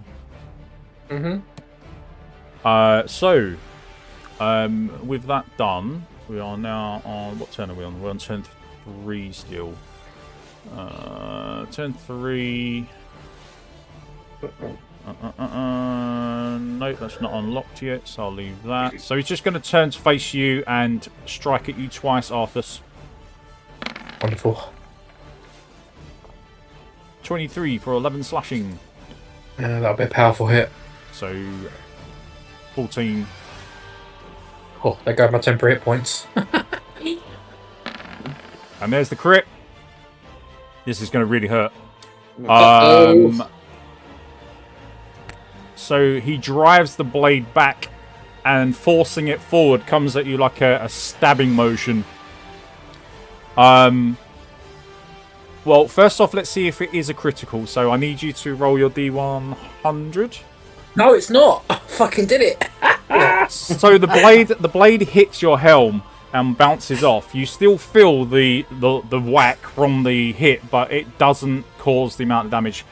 So we are going to have a powerful hit, but we're not going to have a critical hit. So it's going to be 19... sorry, not. I did say it wasn't a critical, didn't I? So ignore the 4. So it's 15, 16, 17, 18 points of slashing damage. I come down to 16 because of my my armor. Correct. So 16, 15 health. Oh fuck! I'm still mortally wounding me though. Jesus. And he brings his blade back and stands at full height over you. He needs to do a D6 roll.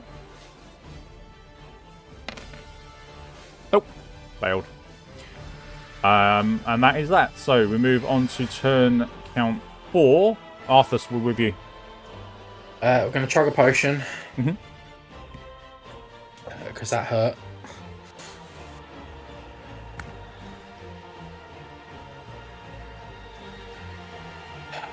Okay, we're going to cast Blade Ward. Yeah.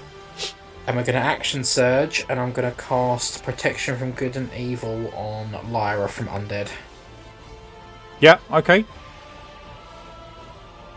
Yeah, Blade Ward's a cantrip, I can do that. Yeah, that's fine. Yep. Let me just make sure it's not a concentration spell.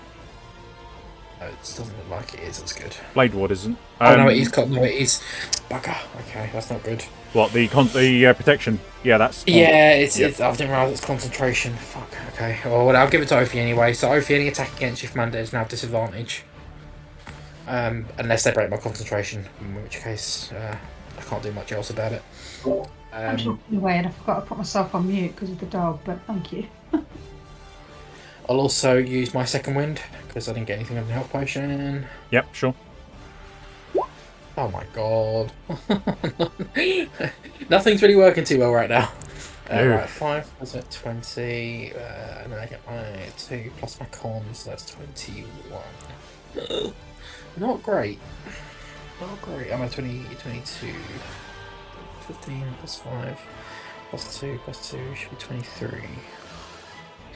That's it. I can't really do much else, so I'm done. I've exhausted all my bonus abilities. Okay, Lyra. Oh, decisions. Inferno seems to be working quite well for these guys, so I'm aiming for the Skeleton King and his other counterpart that is trying to raise from the dead.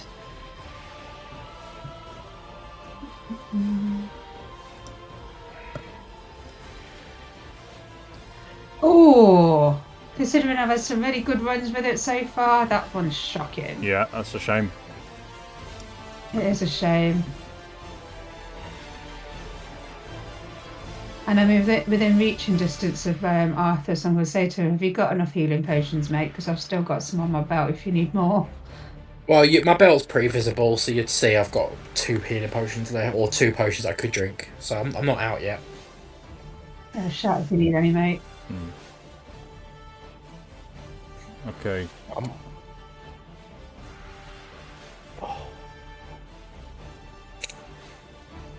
But I ain't moving nowhere, and I'm stuck with that at the moment. No, you can still move if you want to. No, I'm comfortable where I am. I'm within viewing distance of most of the room. I'm not in instant strike distance of anything else, so strategically, I'm comfortable. That's fine. I don't really have a shield icon. We'll just give you I don't know, it's Arthas, so a yellow ball, that'll do. Right. Actually, have you got a shield? There you go, that'll do.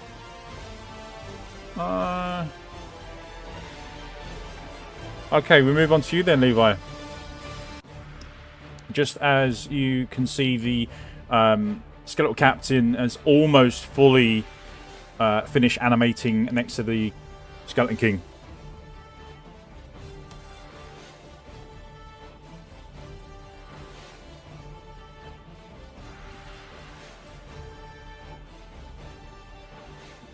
So what do you want to do?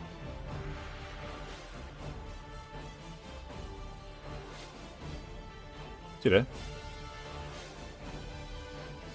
Is he on mute? That's usually my trick. Yeah, done it, Lyra. I do apologise. Oh, okay. Right, so I'm going to cast Tasha's Hideous Laughter on the Skeleton King. Just to try and make his attacks less efficient. And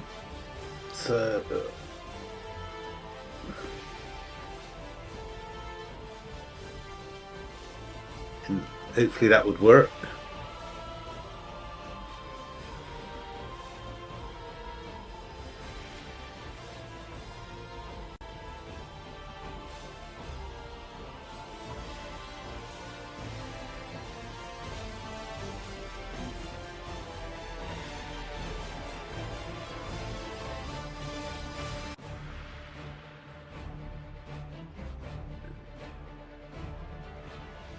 Just reading through it. Did you get that? Yeah. Right.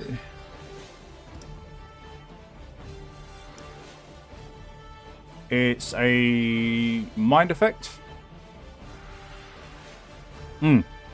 Wisdom saving throw. It's a mind enchantment. effect.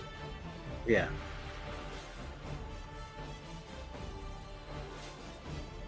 Okay.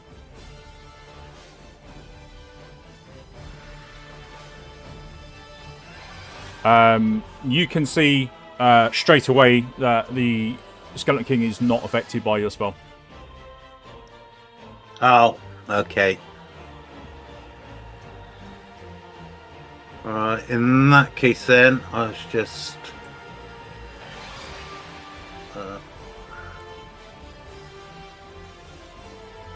take the move around this pillar, and I'll just attempt to hide behind that pillar.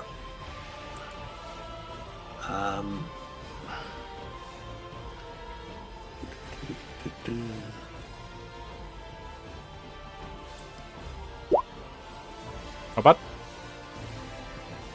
Yeah, so I'm going to shout, I think we need to get out of here, guys. We're not going to beat him.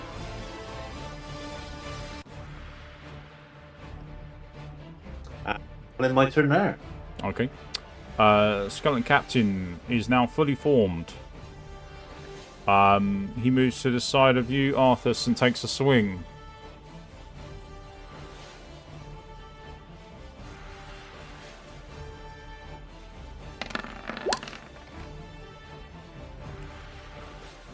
That's a 19 to hit, so 21 total for 7 slashing damage.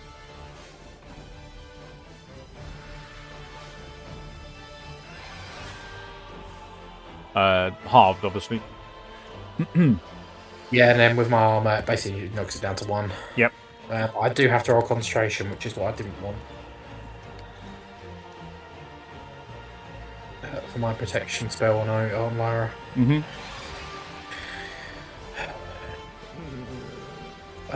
Is it? Is it a Constitution roll? Isn't it? It's only yeah. So you need a 10.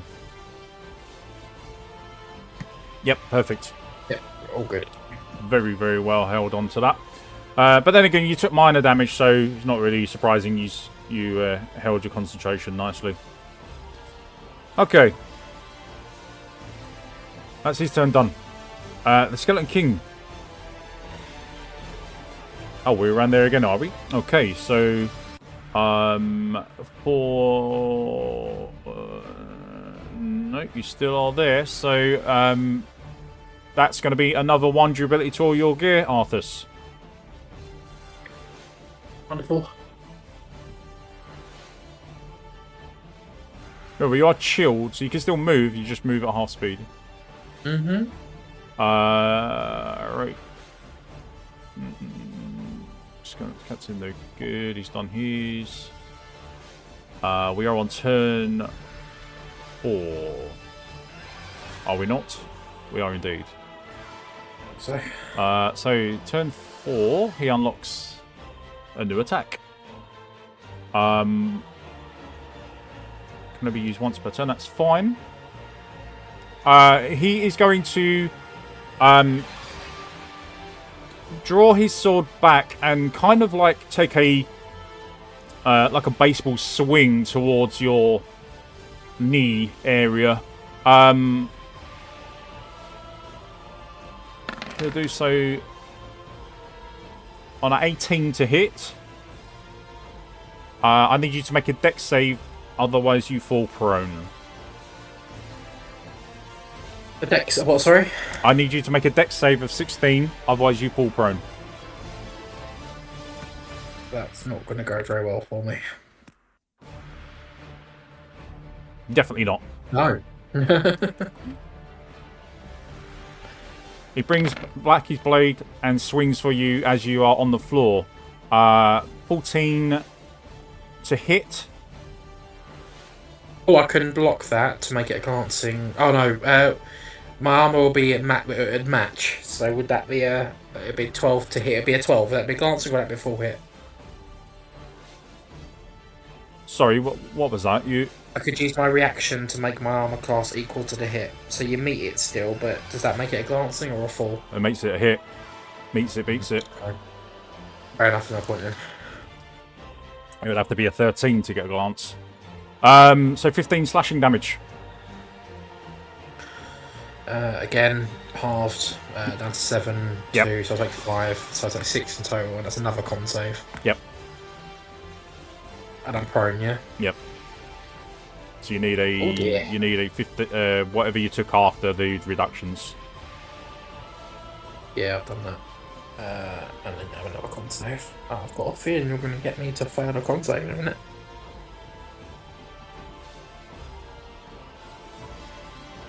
All right, what's going on bloody here? hell. What's going on here? 3 21s in a row. 3 18 Yeah, rolls. I'm clicking the fudge button, clearly. That's fine. Well, frustratedly, there's nothing I can do about that, so we move on to turn count 5. We are with you, Arthas. You are on the floor. I will have to stand up at half my movement. Or chug another healing potion and keep Blade Ward up. That's all I can do. Gotcha, okay. I've got no bonus actions left, no spells left I can use. Oh, at the end of the Skeleton King's turn. Nope, no good. Oh, we got a blue. We're getting there. It's gone from red to blue. You want green next. Why is it blue? It means that you rolled a maximum and a minimum value. Oh, okay. Yeah, I'll just hold the Blade Ward up and tell Lyra to burn these fuckers to the ground. I'm done. Okay. Lyra. And Lyra needs to remember to unmute herself. Okay, so are these guys close enough to each other for Inferno to hit both at the same time?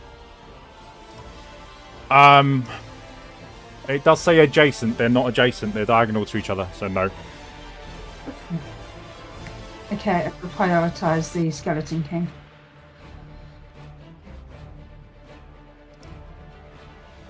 Because he's the one that can raise these things from the dead, and this is shocking what has happened to my naps. The king's got a guy adjacent to him, though, hasn't he? Not that it matters, but No. Are you still seeing 2? No. yeah, I'm seeing 2. Yeah. Oh, you need to refresh then. One died ages ago. Oh, okay. Lyra blasted it to smithereens Oh, right. Okay, I need to refresh it. with a natural 20 roll. Bloody incredible. Just destroyed it. 16 points of Yeah. damage. Gone. Rules. Arthas, you need to move out the fucking way because I think I'm scared of hitting you, and I've got a 4 to hit. And that now is not going to work. No, 4 is not going to hit anything. Okay. Do you want to move anywhere at all, Lyra? Do you want to put some distance between... Or what do you want to do? I'm going to move back one more square. I don't think I'm attracting any attention from anything else doing that. I'm still in that little corridor there, so Well, I'm good. very well. Levi. I can't see Levi. Where's he gone? He I'm has... hiding. He's hiding, yes. Yes. I'm hiding. Okay, I'll take a step out and see what's going on because I didn't see any of that. What was your self roll? 15. 15, yeah. Yep. And I just want to... Yep, you remain Does hidden. that make... Yeah. Yep. Okay, so I just try a sneak attack with my bow on the Skeleton King. Okay. So quick peek and shoot. Yeah.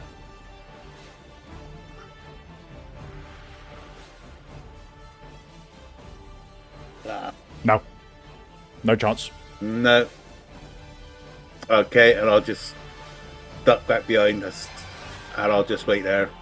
Yep, block line of sight. Okay. Yeah. I'll just roll another stealth, just see if I'm hiding there, if he knows where I've gone. 19, Oh, even better. Oh. Yeah. Fantastic. Okay. Yeah. So just hide back there. All right. Ready to run if I need to. So we are going to go to the skeleton captain, who has attack with advantage. That's a nat 20 for 9, 10 slashing, 16 slashing.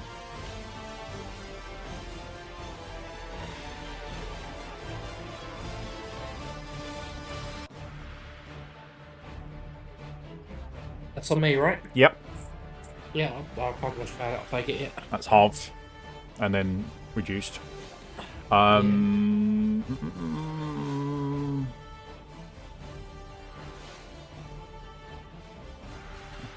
Oh, hang on, it was a crit, was it?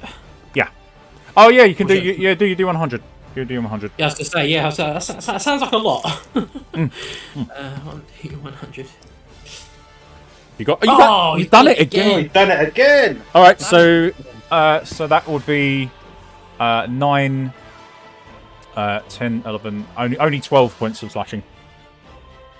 Still 12. Yeah, it still counts as a powerful hit, doesn't it? Actually, what's your AC? 12. Yeah. So that's 10 or more. Well, I could react. I could react and lower that a little. I think. Yeah. Yeah, you could. You could if you want to. Yeah, you can increase. Reaction. I'll lower that down to a normal. So. Yeah. Okay. So that drops the powerful. So that we minus 3 from the damage. So it's going to be 9. 9 half down to 3. It takes it down to 2. So that's much more bearable. Yeah, more bearable. Yeah. It still hurts, but yeah, I can take that. Yeah, he moves to the side and just swings his blade and hits you in the side of your head. You quickly deflect it with your shield. And yeah, the rest is history. So, Skeleton King's turn. He doesn't have his bonus action, which is a shame, but he does have his attacks. We are on turn 4 still. That's fine.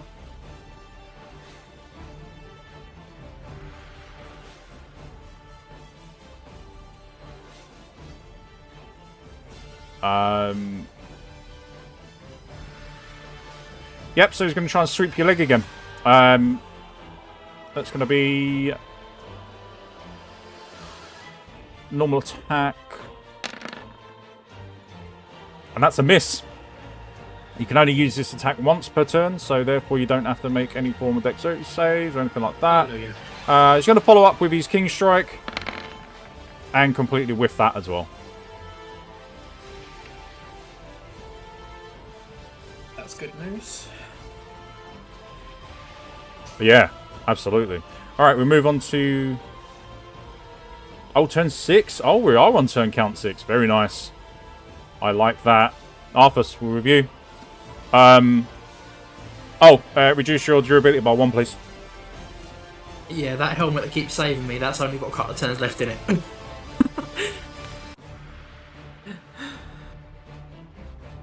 It's starting to show some cracks. Yeah. Down to 3 durability out of 10. I mean, I haven't got any health potions. I forgot a rejuve potion still.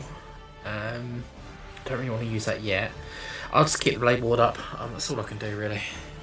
Right, okay. Just hold the line for Lyra to burn them down. Yep. You didn't get hit, so you don't need any saving throws.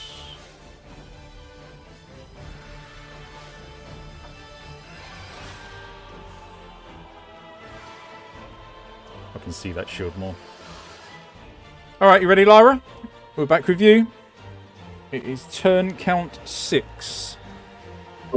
And I'm chatting away with the frickin' Newton again. I am so hoping that my Inferno worked properly this time. So, I'm aiming for the Skeleton King again. And I need to give these dice a good throw against the freaking wall. Well, nothing comes of that then. No. Very well. Are you going to try anything else at all? I've got very few bonus actions, so But you've got meta magic you can use for your sorcery points. Yeah, I think I might have to because these missing goes are costing us. So. Well, if you're only doing one spell a turn, yeah, it is. You've done a sizable amount of damage to him. Between you.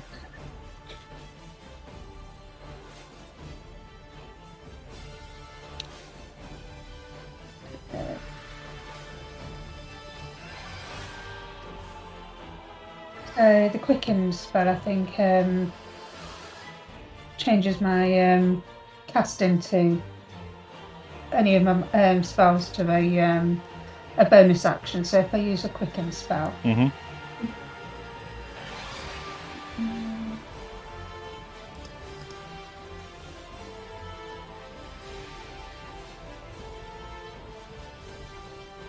Thing is, I'm trying to think what will work on him because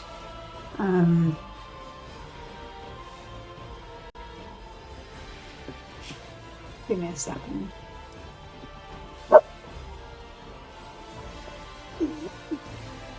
I'm going to acid splash him, I think, just to make sure I've thrown some damage because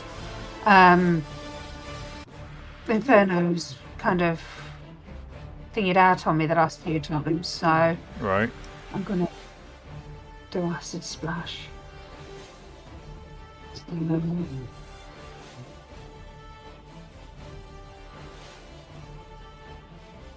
Okay. What does it say? Bubble of acid towards your foe. Choose one or two creatures you can see within range, so you can have both of these. You've got...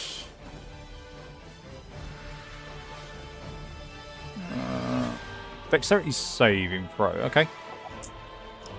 Dexterity saving throw. Let's go.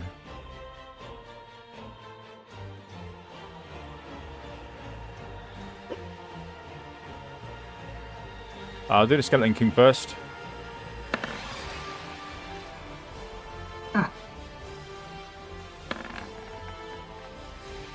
The captain does take the damage. At least something's taken some damage this turn.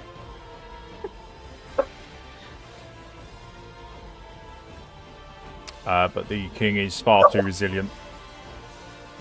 Too quick. Right,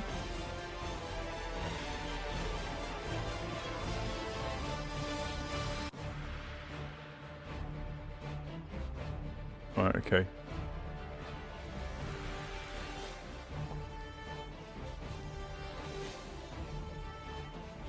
Yep, right, that's fine. So that's going to be your turn done then, isn't it? Levi, we're back with you. Okay, same again. I'm going to step out. What can I see? Let's take a step forward. And I'm going to go for the skeleton captain this time. Okay. Yeah. Yep. So...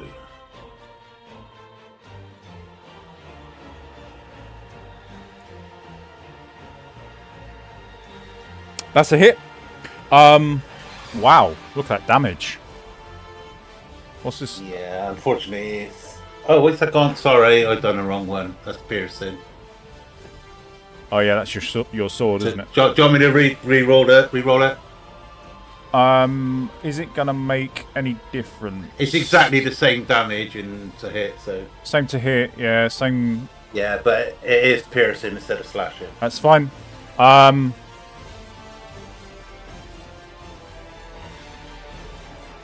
I just need to double check what this is because yeah, okay. He takes so that'll be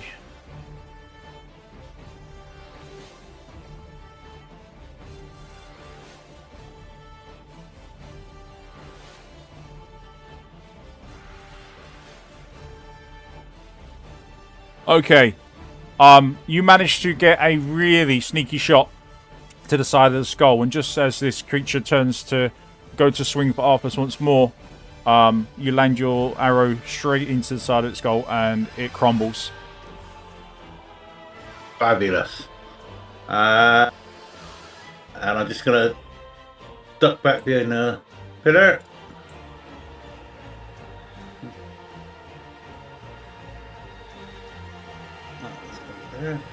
And just try and hide again. 14. Okay.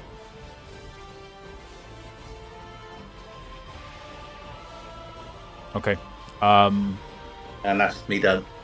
Right, so it's the Skeleton King's turn. Skeleton King is going to... Well, first of all, Arthas, reduce your durability for your armor. He's going to move away. You can try to strike him if you wish, or you can let him go. Arthas, up to you.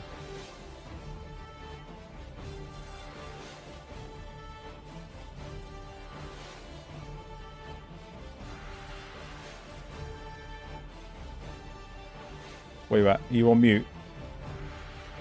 Yeah, you are. Yeah, I'm muted. Yeah, I rolled to hit, which is a miss. So it's a miss. It's not a bad miss, but you do miss. So he continues to walk away. So it's 5, 10, 15...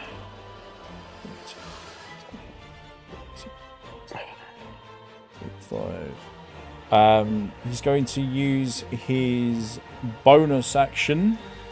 Actually, let me roll to see if he can. He can indeed.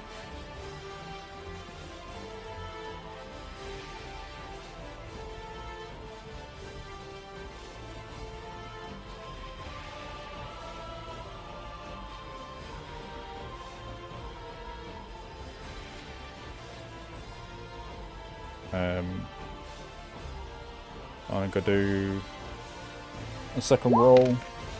No, that fails. So instantly he performs the same thing that you saw before, Levi.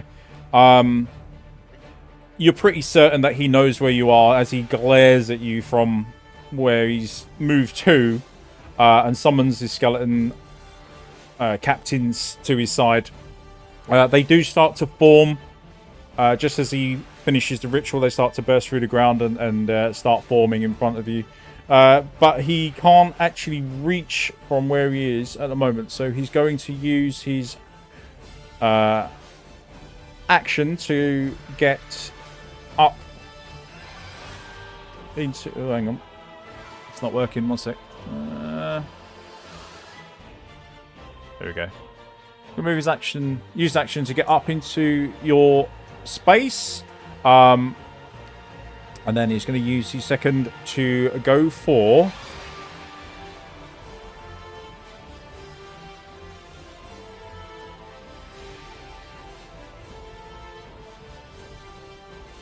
he's only got one attack this turn because he's used his other action to move in. So he's going to use...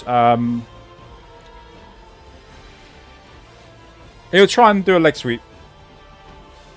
If he hits, you need to do a dex save.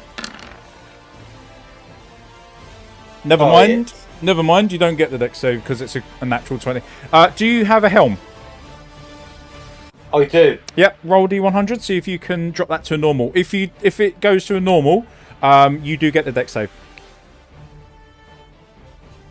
No, definitely not. No. So this is going to be This is going to be a flash leg sweep attack, and he is going to connect with the side of your leg with the side of his sword. You are going to fall prone instantly, and as you do, you suffer 8, 9, 10. You're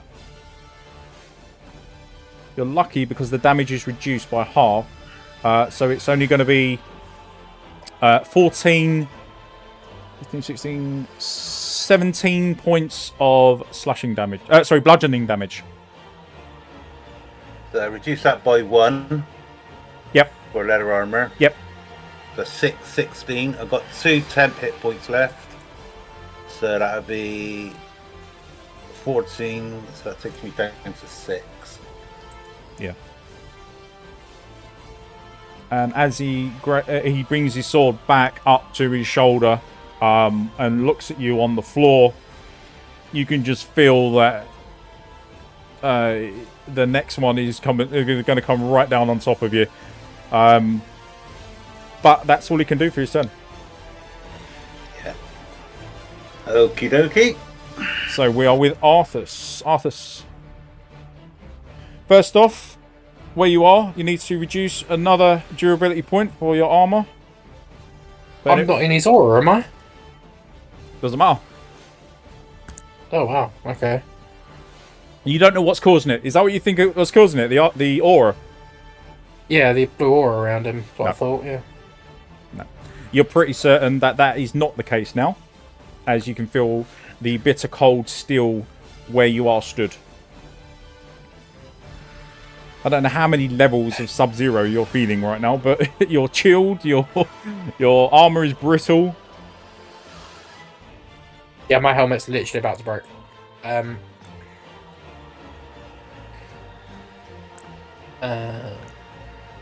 Zero, it's gone.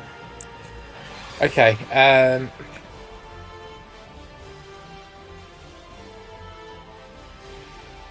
I'm still chilled, aren't I? So I'm on half movement. Yeah, you are, yeah. Which means I can't get to Levi. I'm going to dash into the room. 5, 10, 15, 20, 25. Into the room, okay. Yeah, do I see anything that might be causing this chill? Anything that stands out? Anything magical? Or I'm right in the centre of the room now. Well, from what you can see... Is that an openable crypt? That is open. Well, that is his tomb. That is his, coffin. There are other coffins around the room, which do have a pile of bones neatly arranged on them that don't seem to match anything else that's in the room.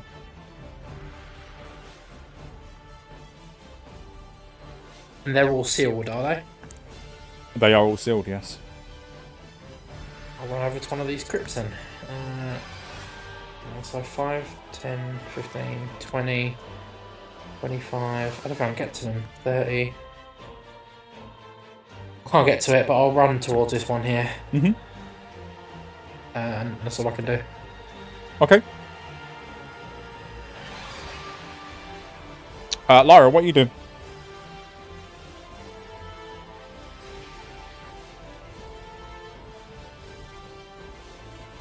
Probably talking on mute. I was talking on mute. Mm-hmm. I'm looking around, wondering where everybody's gone. Because one's gone one way, one's gone the other. I'm like, what the fuck? Yeah, you just see Arthas rush past you into the room. And then down around the corner and disappear. Levi, obviously, as you know, has been... Pursued. I think Pursued, yeah, the pursued. Pursued. Yep, that's fair to assume. 15. I know my movement is limited, so I'm going to aim towards this guy here. And the dog is being a doozy today, so bear with me.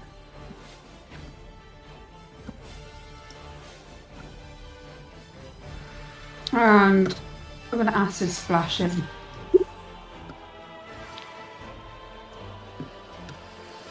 Which is a D6. And he's done a save anyway.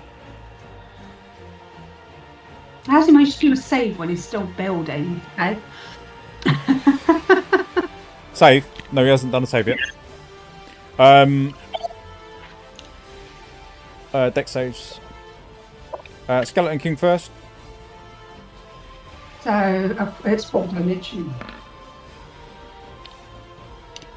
Yeah, nothing for the Yeah. Skeleton King. This guy will do a Dex save. Both save. Your acid just washes past them.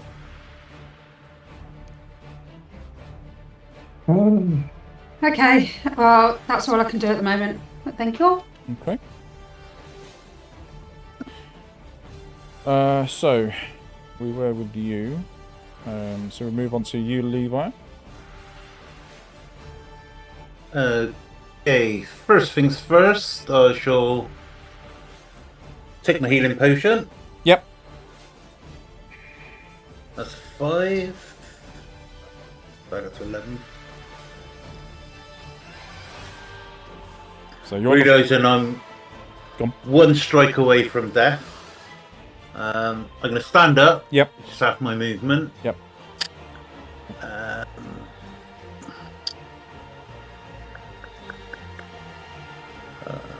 And cut an action, disengage. Mm-hmm. So that's 5, 7, 15. I'm going to shout, "See you all back in town!" Dash.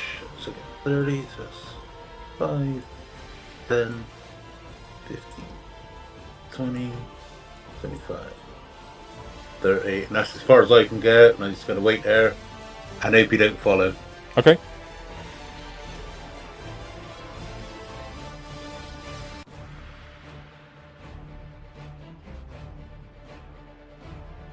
Very well. Arthas, 1 point off of your durability, please.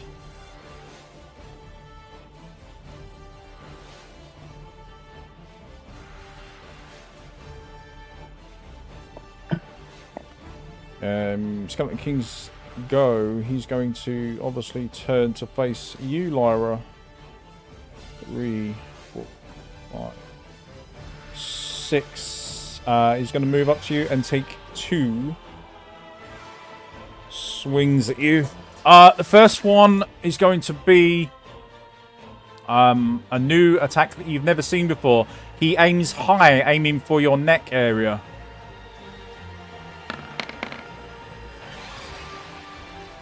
And aims a little bit too high as he brings the blade back and goes really low this time for a leg sweeping attack. He twists the blade to the side. Yeah, that's going to hit. So 23, so 9 points of bludgeoning damage. And I need a dex save from you, please.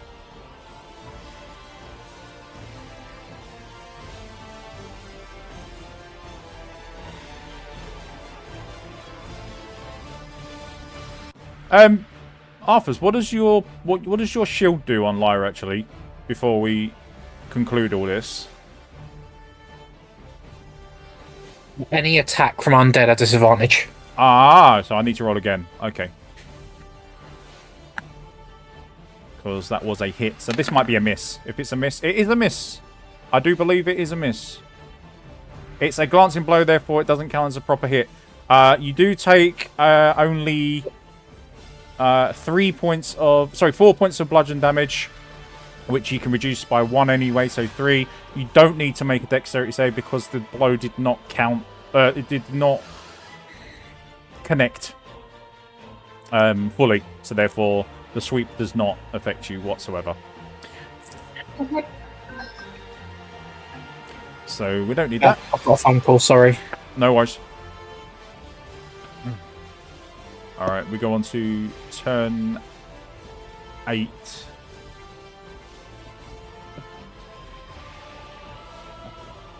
And this turn, the skeletal captains will form and will be able to move. So bear that in mind.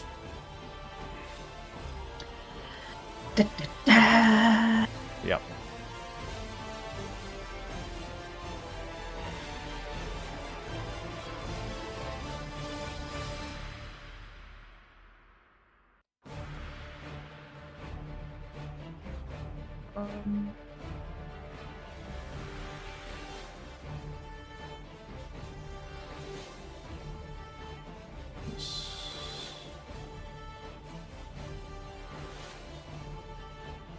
It will be Arthas' turn.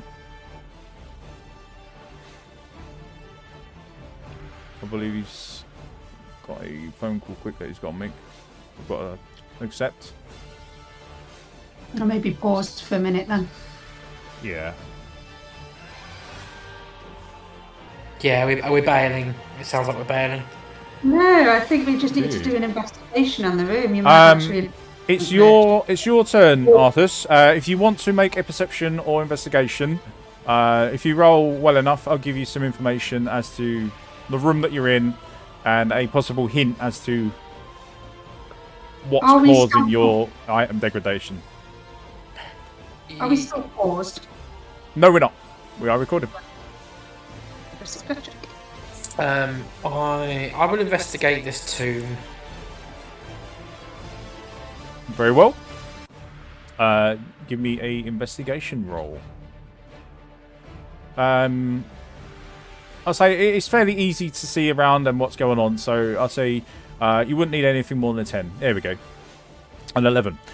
So on your quick investigation, you can see that there is a very fine mist that seems to blow through this area, which is quite odd in itself because there's no gaps in the walls or anything like that, so trying to have anything that's got any form of current would be very difficult. So you can automatically assume this is a magical effect.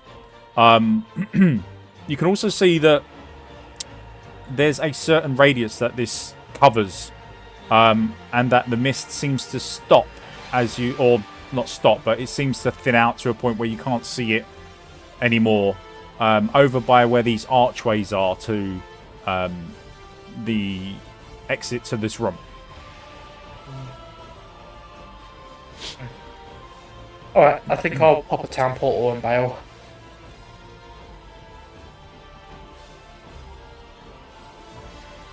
Okay. I'll yell to Lyra, like, we need to get out of here. You know, my equipment is literally about to break anyway, so I can't stay any longer. Right. Strategy check. Very well. Sense. It's not a bad idea. We need to retreat. Where do you want it? I'll step into the hallway so I can see everybody, and yeah, I'll pop it just somewhere Lyra can reach it. So there, just in front of me.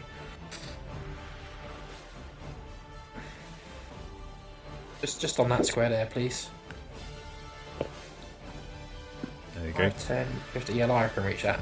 Okay, cool. Yeah, and then I'll get out. Okay. So a town portal appears.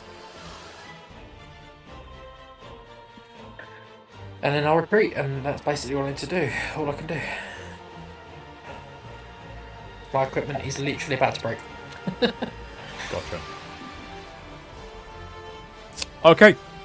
So with you retreating back to town, Levi hanging over out where the stairs are at the moment to the tomb, that only leaves you, Lyra, here within range of any potential combat. And I've got 2 skeletal captains that are waiting for orders. So, first one being the furthest one away. 2, 3, 4, 5, 6. He's going to move in and try to take a swipe with his sword.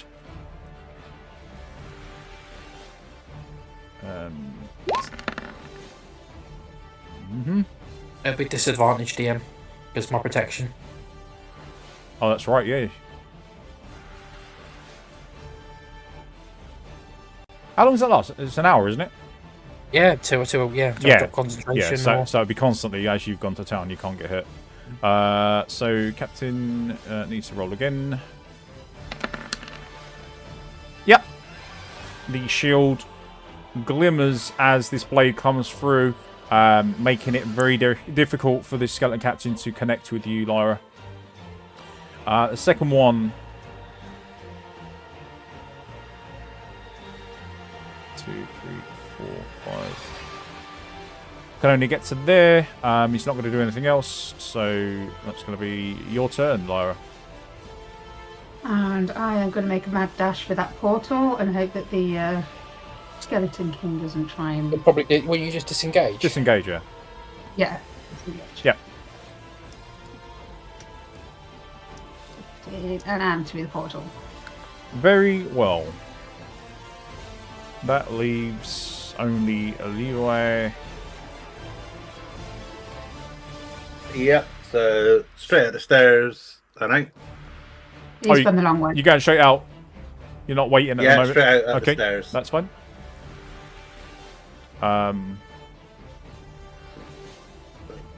Okay. The last thing you see, Lyra, as you step through the portal, is the Skeleton King returning back to his burial chamber. Doesn't seem to be bothered that Levi's gone. These go. That probably also means that his HP's refreshed, doesn't it? 1 second.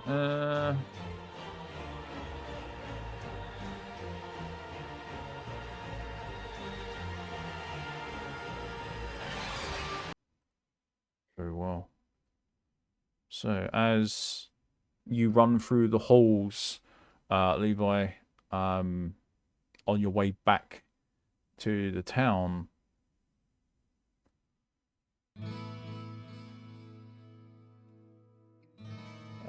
you'll have to wait a moment for now, as you won't be back as quick as Arthas and Lyra. When you appear out of the portal, Arthas and Lyra, you aren't somewhere where you are normally placed. Obviously, until now, you've only been up to town through the stairway and out the cathedral entrance. You actually appear over by these rocks over here, and looking towards the southern direction, you can see the familiar glow from the windows of the tavern. So you can head that way. Levi, you will be over at here. It'll take you a little while to get through, but obviously you're a fairly nimble rogue character, so you should be able to get there without too much issue. You can like skirt around any problems that you might find and stuff like that, so you should be okay. Excellent. Okay. So with that in mind, let's get rid of the turn order. I'm going to keep the skeleton stuff up there for now. We need to get Arthas to a blacksmith. Yeah. Absolutely, yes. Your items are looking extremely beaten up. Mainly my helmet and my swords, they're literally about to break. The thing is, as you are... Well, as the feeling of the coldness that you were feeling before starts to dissipate and you start to return back to your normal speed of movement and stuff like that, you do glance over at your armor. And don't forget, Arthas, you are able to repair your own armor and equipment. So this isn't just your armor. This is also like metal weapons as well that will also take durability damage. It's everything that you are wearing that is metal. So you can, in theory, repair all your stuff for free with no extra charges. Yeah, I'll probably go and do that then. Yeah. If it fails at any point, then you are basically locked out of that and you can't do it again until you've rested. Yeah. Okay. So it should say on your character sheet. It should say, I think it's down the bottom left side of your character sheet, something about repairing armor or something like that. You just click it. You might just have that chastity belt, I'm afraid. Yeah, repair equipment.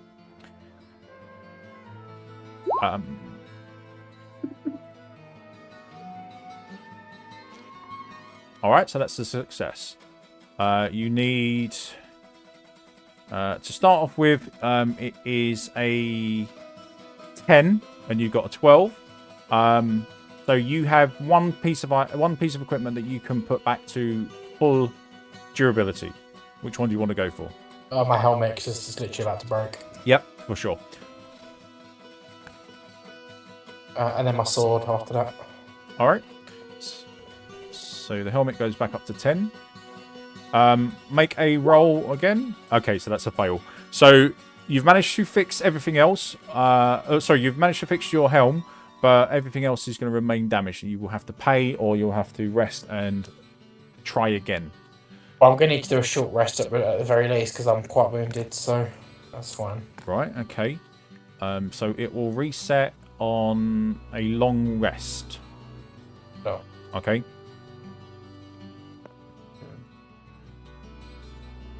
Are we allowed to do a long rest just yet, or? Yeah, you can start using it again after a short rest. That's not a problem because normally you would use it during a short rest, but the DC remains at the same level as it was before you failed. So that's all that really matters, really. So once you try it again, you've then got your 12 that you have to beat. I'll just go and find a tree to sit under and just catch my breath and take a short rest. Right. Okay. I'll let Lyra and Levi do their bits. Mm-hmm.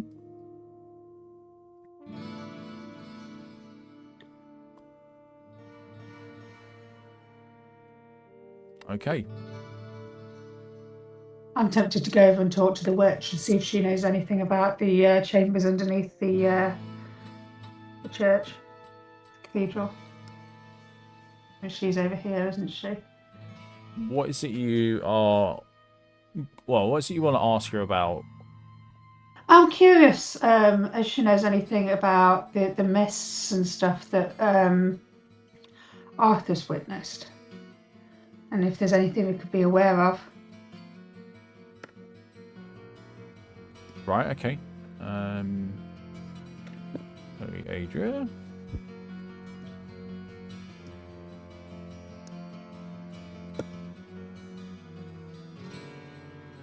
What time of day is it, by the way? Right, okay, so it was just after 8 when you left, so 8 a.m. Given the time that it would have taken you to get back down into the level that you would be, that's another 2-hour journey there and back, so we are looking close to midday now.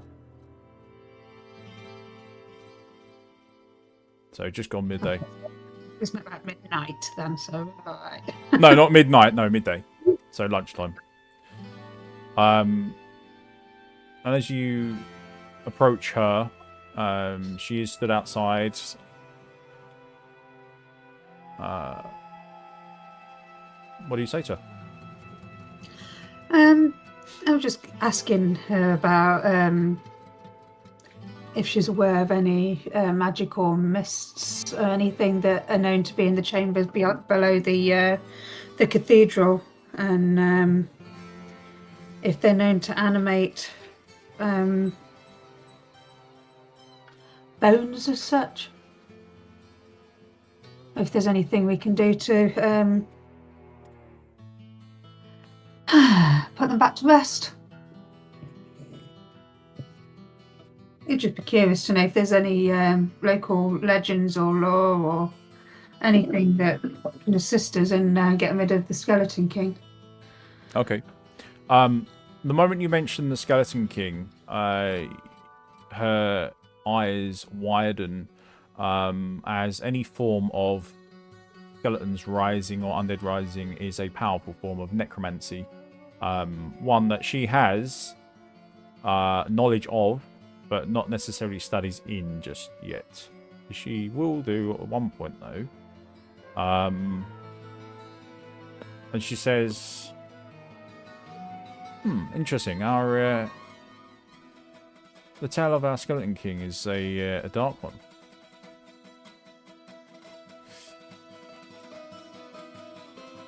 So... The dead who walk among the living follow the cursed king. He holds the power to raise yet more warriors for an ever-growing army of the undead.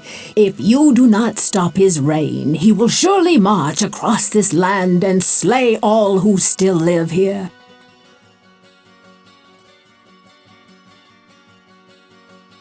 So she's got no hints on how to kill him, just that we need to stop him.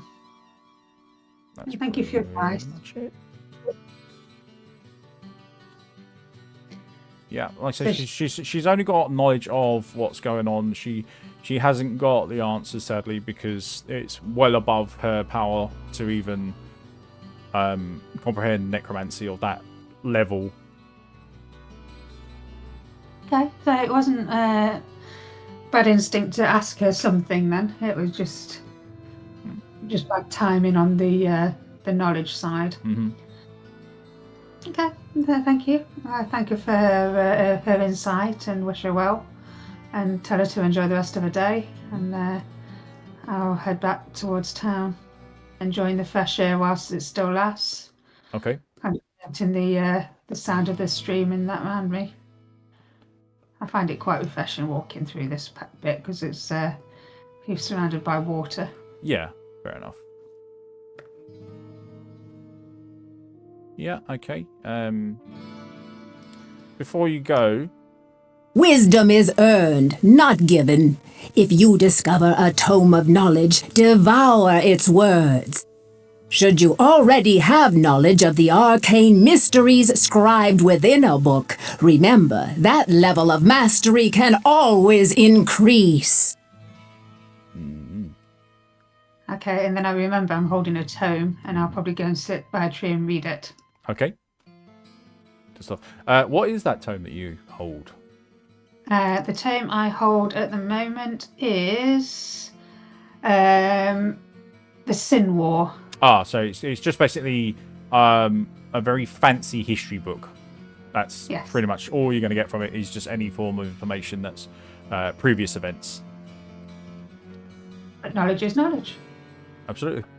So you go wherever it is that you wish to go, plonk down onto the floor, chill out, and take out your tome and start reading past events that have happened throughout Sanctuary that have led to the modern day issues. Yeah, but I'm sat by this tree here next to the little bridge, listening to the river as I'm reading. Very nice. Okay. As you and Arthas are busy doing whatever it is that you are doing,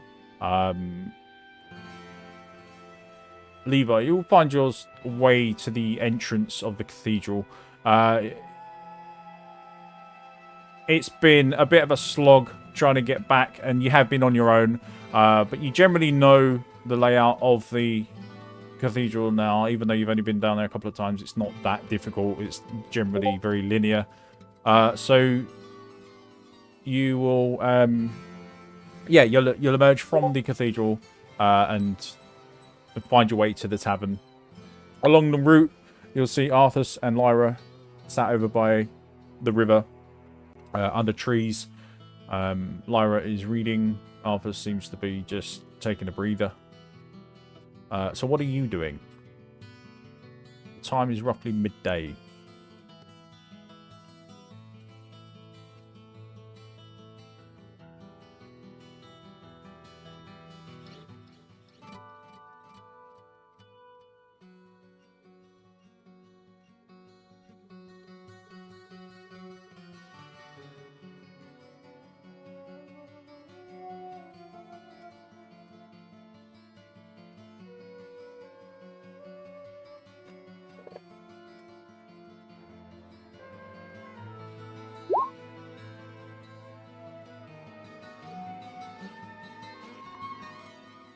I think you might be on mute.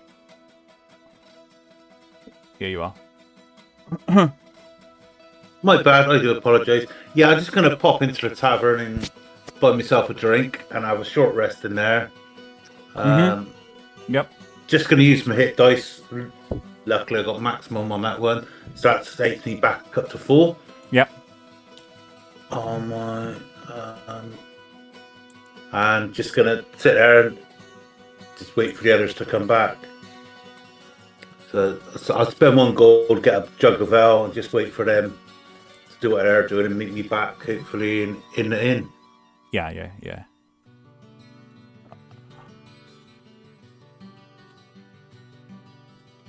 Yeah. If you. Oh, I've also sorry. Gone. Can I just roll a D100 because I did cast the Tasha's Hideous Laughter and we didn't roll for it. See how I got on with it. Oh yeah, yeah. So that's a fail. Mm-hmm. Okay. Right. That's...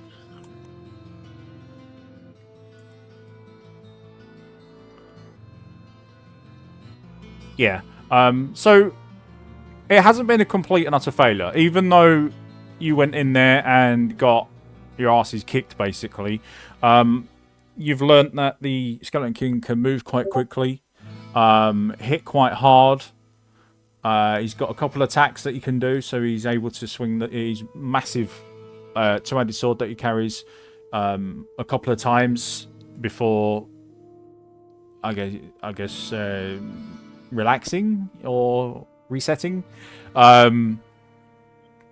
You know that he's taking damage from fire, but nothing from ice.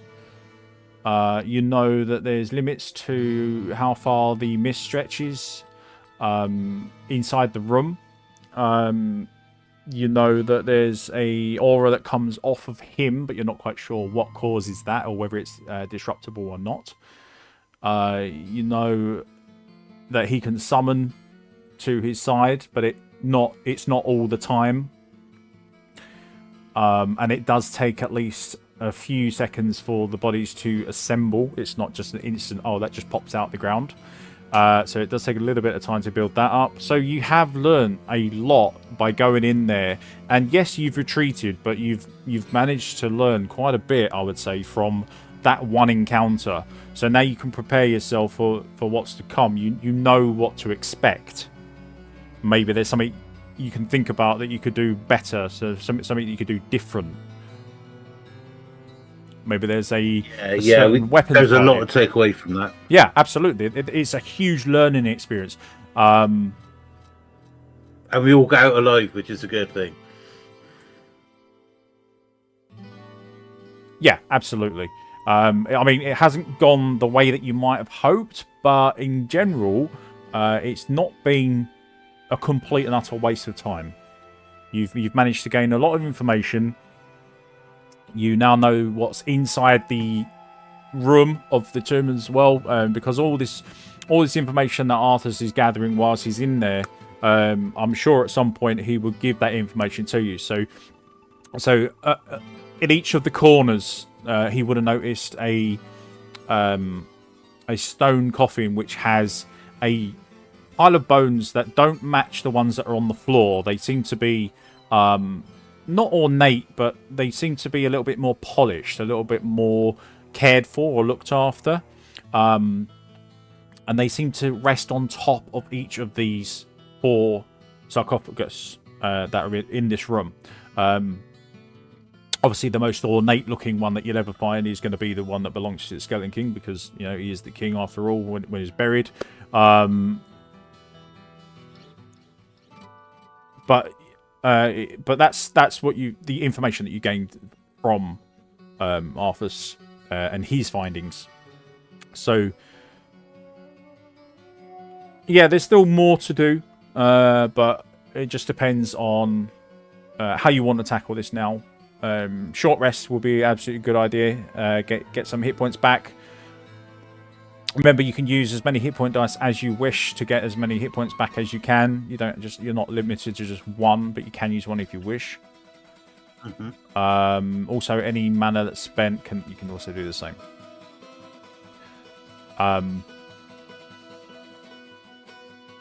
Then I need to drop, I'm afraid. Right. I think most of the session I was going to just spend recovering and repairing my gear anyway. Right. One sec. Let me just pause this. Table. Well, not. You can sit on the table. He's sitting on the table. Lyra, where's your manners? I'm not going to stand on the table and dance now. I'm going to. Oh no! Oh, here we go. Going to sit with Levi with a drink, and we're going to kind of strategize our next visit back into the Skeleton King and see what we can do. I mean, don't forget, you've also got the option of leaving him and then coming back later on to deal with him if you don't feel that you are quite ready to take on that level of challenge. Like I said, you've gained a lot of information, but that might not be enough. I know knowledge is power on that, but at the end of the day, you still need to have physical strength to do what you need to do. And now you don't have the temporary hit points that you had before as like an extra shield on your life. There's lots and lots of things that are now different, so it changes the entire dynamic. Yeah, I think it's got a lot of importance to Arthas though, in terms of his own goals. So that would be something we need to discuss anyway. So. Absolutely. Yeah, I think we should explore some more floors. Try and gain a bit more experience and level up, and try to, I don't know, maybe hopefully find some more tomes of Fireball to increase the level of the spells. Because I think there's a way around that area, though. I don't think there's another alternative unless we just completely bypass them. Oh no, there is. Yeah. You're not forced to go that way. But we can come back. We can go back, find the entrance to the next floor, go down, start exploring level 4, and maybe 5, and then come back and revisit when we're a little bit stronger and maybe have a few more spells or powerful spells that are in our arsenal. Yeah. Okay. And there's no guarantee that Rich can join us next session anyway, so it's going to be important for Arthas to be with us when we deal with the Skeleton King, because it's something that's quite close to his goal. So. Yeah, I totally agree. Yeah, definitely. Yeah. And I've got a bit of good news as well. I've just got a message back from Sam, who is going to hopefully be with us next session. Oh, fantastic. Excellent. There's a bit of a problem with his phone. Apparently got it smashed or something like that, and he's just unable to obviously get into Discord and message me and so on. So that's why the absolute silence has happened. But fingers crossed we'll have him back next session, and we'll have to wait and see, because I don't think, like I said, the advantage you had before with the extra hit points and stuff like that, and the fully rests and all your spells and MP back, that's now gone. I think it is just a matter of being underpowered for that particular boss, and you might need to come back at a later date when you've got better gear on you, more hit points, more mana, more spells, and just probably just lay waste to him.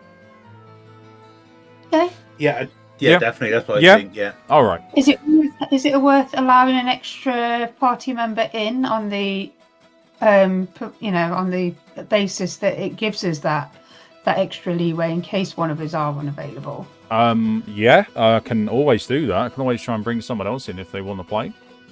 Yeah. Because you did say that there were people that were interested in joining. Yeah. And it then just allows that little bit of flexibility where we don't have to put that pressure on Rich, especially because I know he works most weekends. Bye. Right. So what we'll do is then we'll end the session here. Thanks to everyone who turned up today and played.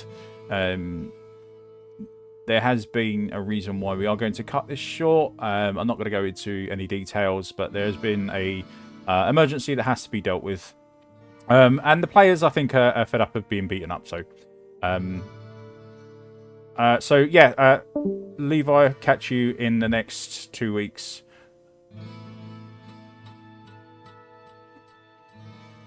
Okay, looks like I am all alone.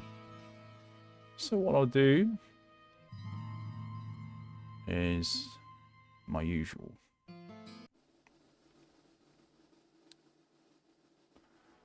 Well, that was a bit of an experience, I have to say. Players done, as far as I'm concerned, an absolutely fantastic job. They didn't get the result that they wanted. I'm not sure whether they expected to beat the boss, the Skeleton King, but they gave it a good go.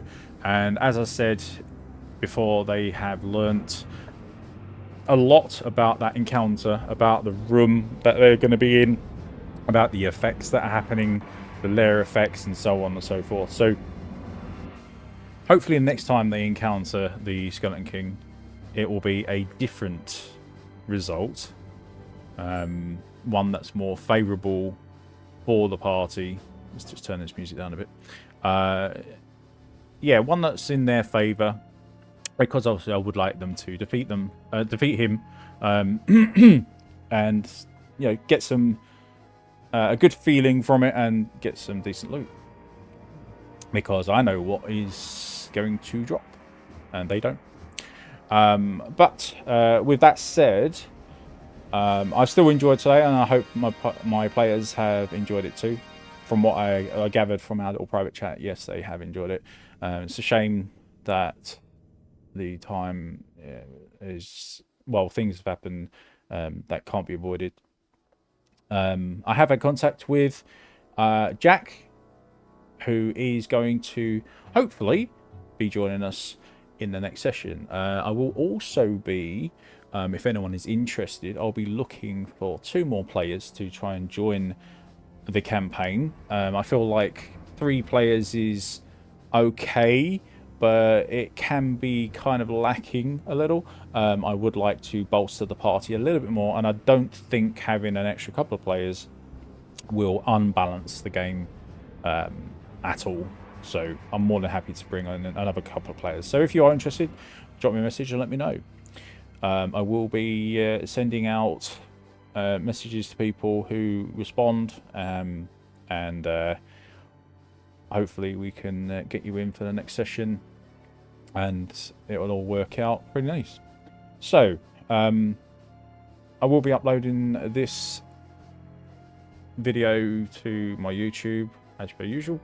Hopefully everything is okay. I'll find out once I upload it with the sound and the microphone volume and so on, because I do have a trouble with sounding very low volume for my voice. So hopefully that is fixed in this session. We'll find out.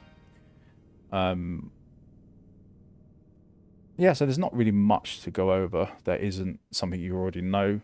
In the description will be links to our Discord. It will be a link to the Facebook page and also our website. Feel free to drop by any of those, drop us messages, go and find out information about characters on the website and what they do. If you want to communicate via comments, then please do so. Drop a comment on the video about what you're thinking about the campaign, what you think about the players, what you think about the classes, the spells, the equipment, the monsters, the map design, whatever you really want to talk about. Just drop a comment and we'll spark up a conversation. Obviously, I'm still getting private messages from other people. Like I said, don't be afraid to be vocal with your comments and stuff like that. Don't be afraid to put them into the public chat so that anyone can join in. But by all means, if you really do feel that you want to message me, then go ahead and message me. I have had people message me. Even now, I'm getting a message from someone else on Discord who's interested in certain aspects in my game, and I will respond to that in due time. Probably once the session is completed. So, yeah, by all means, drop us a comment or a message. Not a problem. We will be playing in the next 2 weeks, as per usual. As far as I know, there's no interruptions there. Hopefully we'll have some new faces for you to have a look and new characters to join.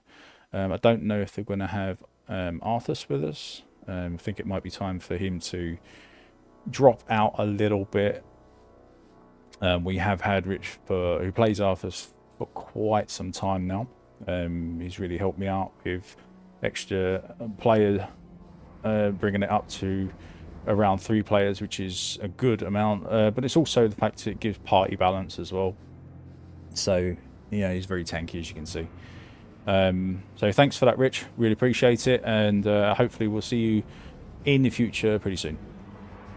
So on that final note, there's nothing really else I can think of apart from saying thanks once again to all my players and all the viewers. If you do like what you see in the video, please consider subscribing and also liking the video, and drop us a comment like I said. Okay, so without further ado, on to my final thoughts. So yeah, once again, Thanks, everyone. And we'll see you soon in the next couple of weeks. So, until then, my dear friends and my dear travellers, goodbye for now.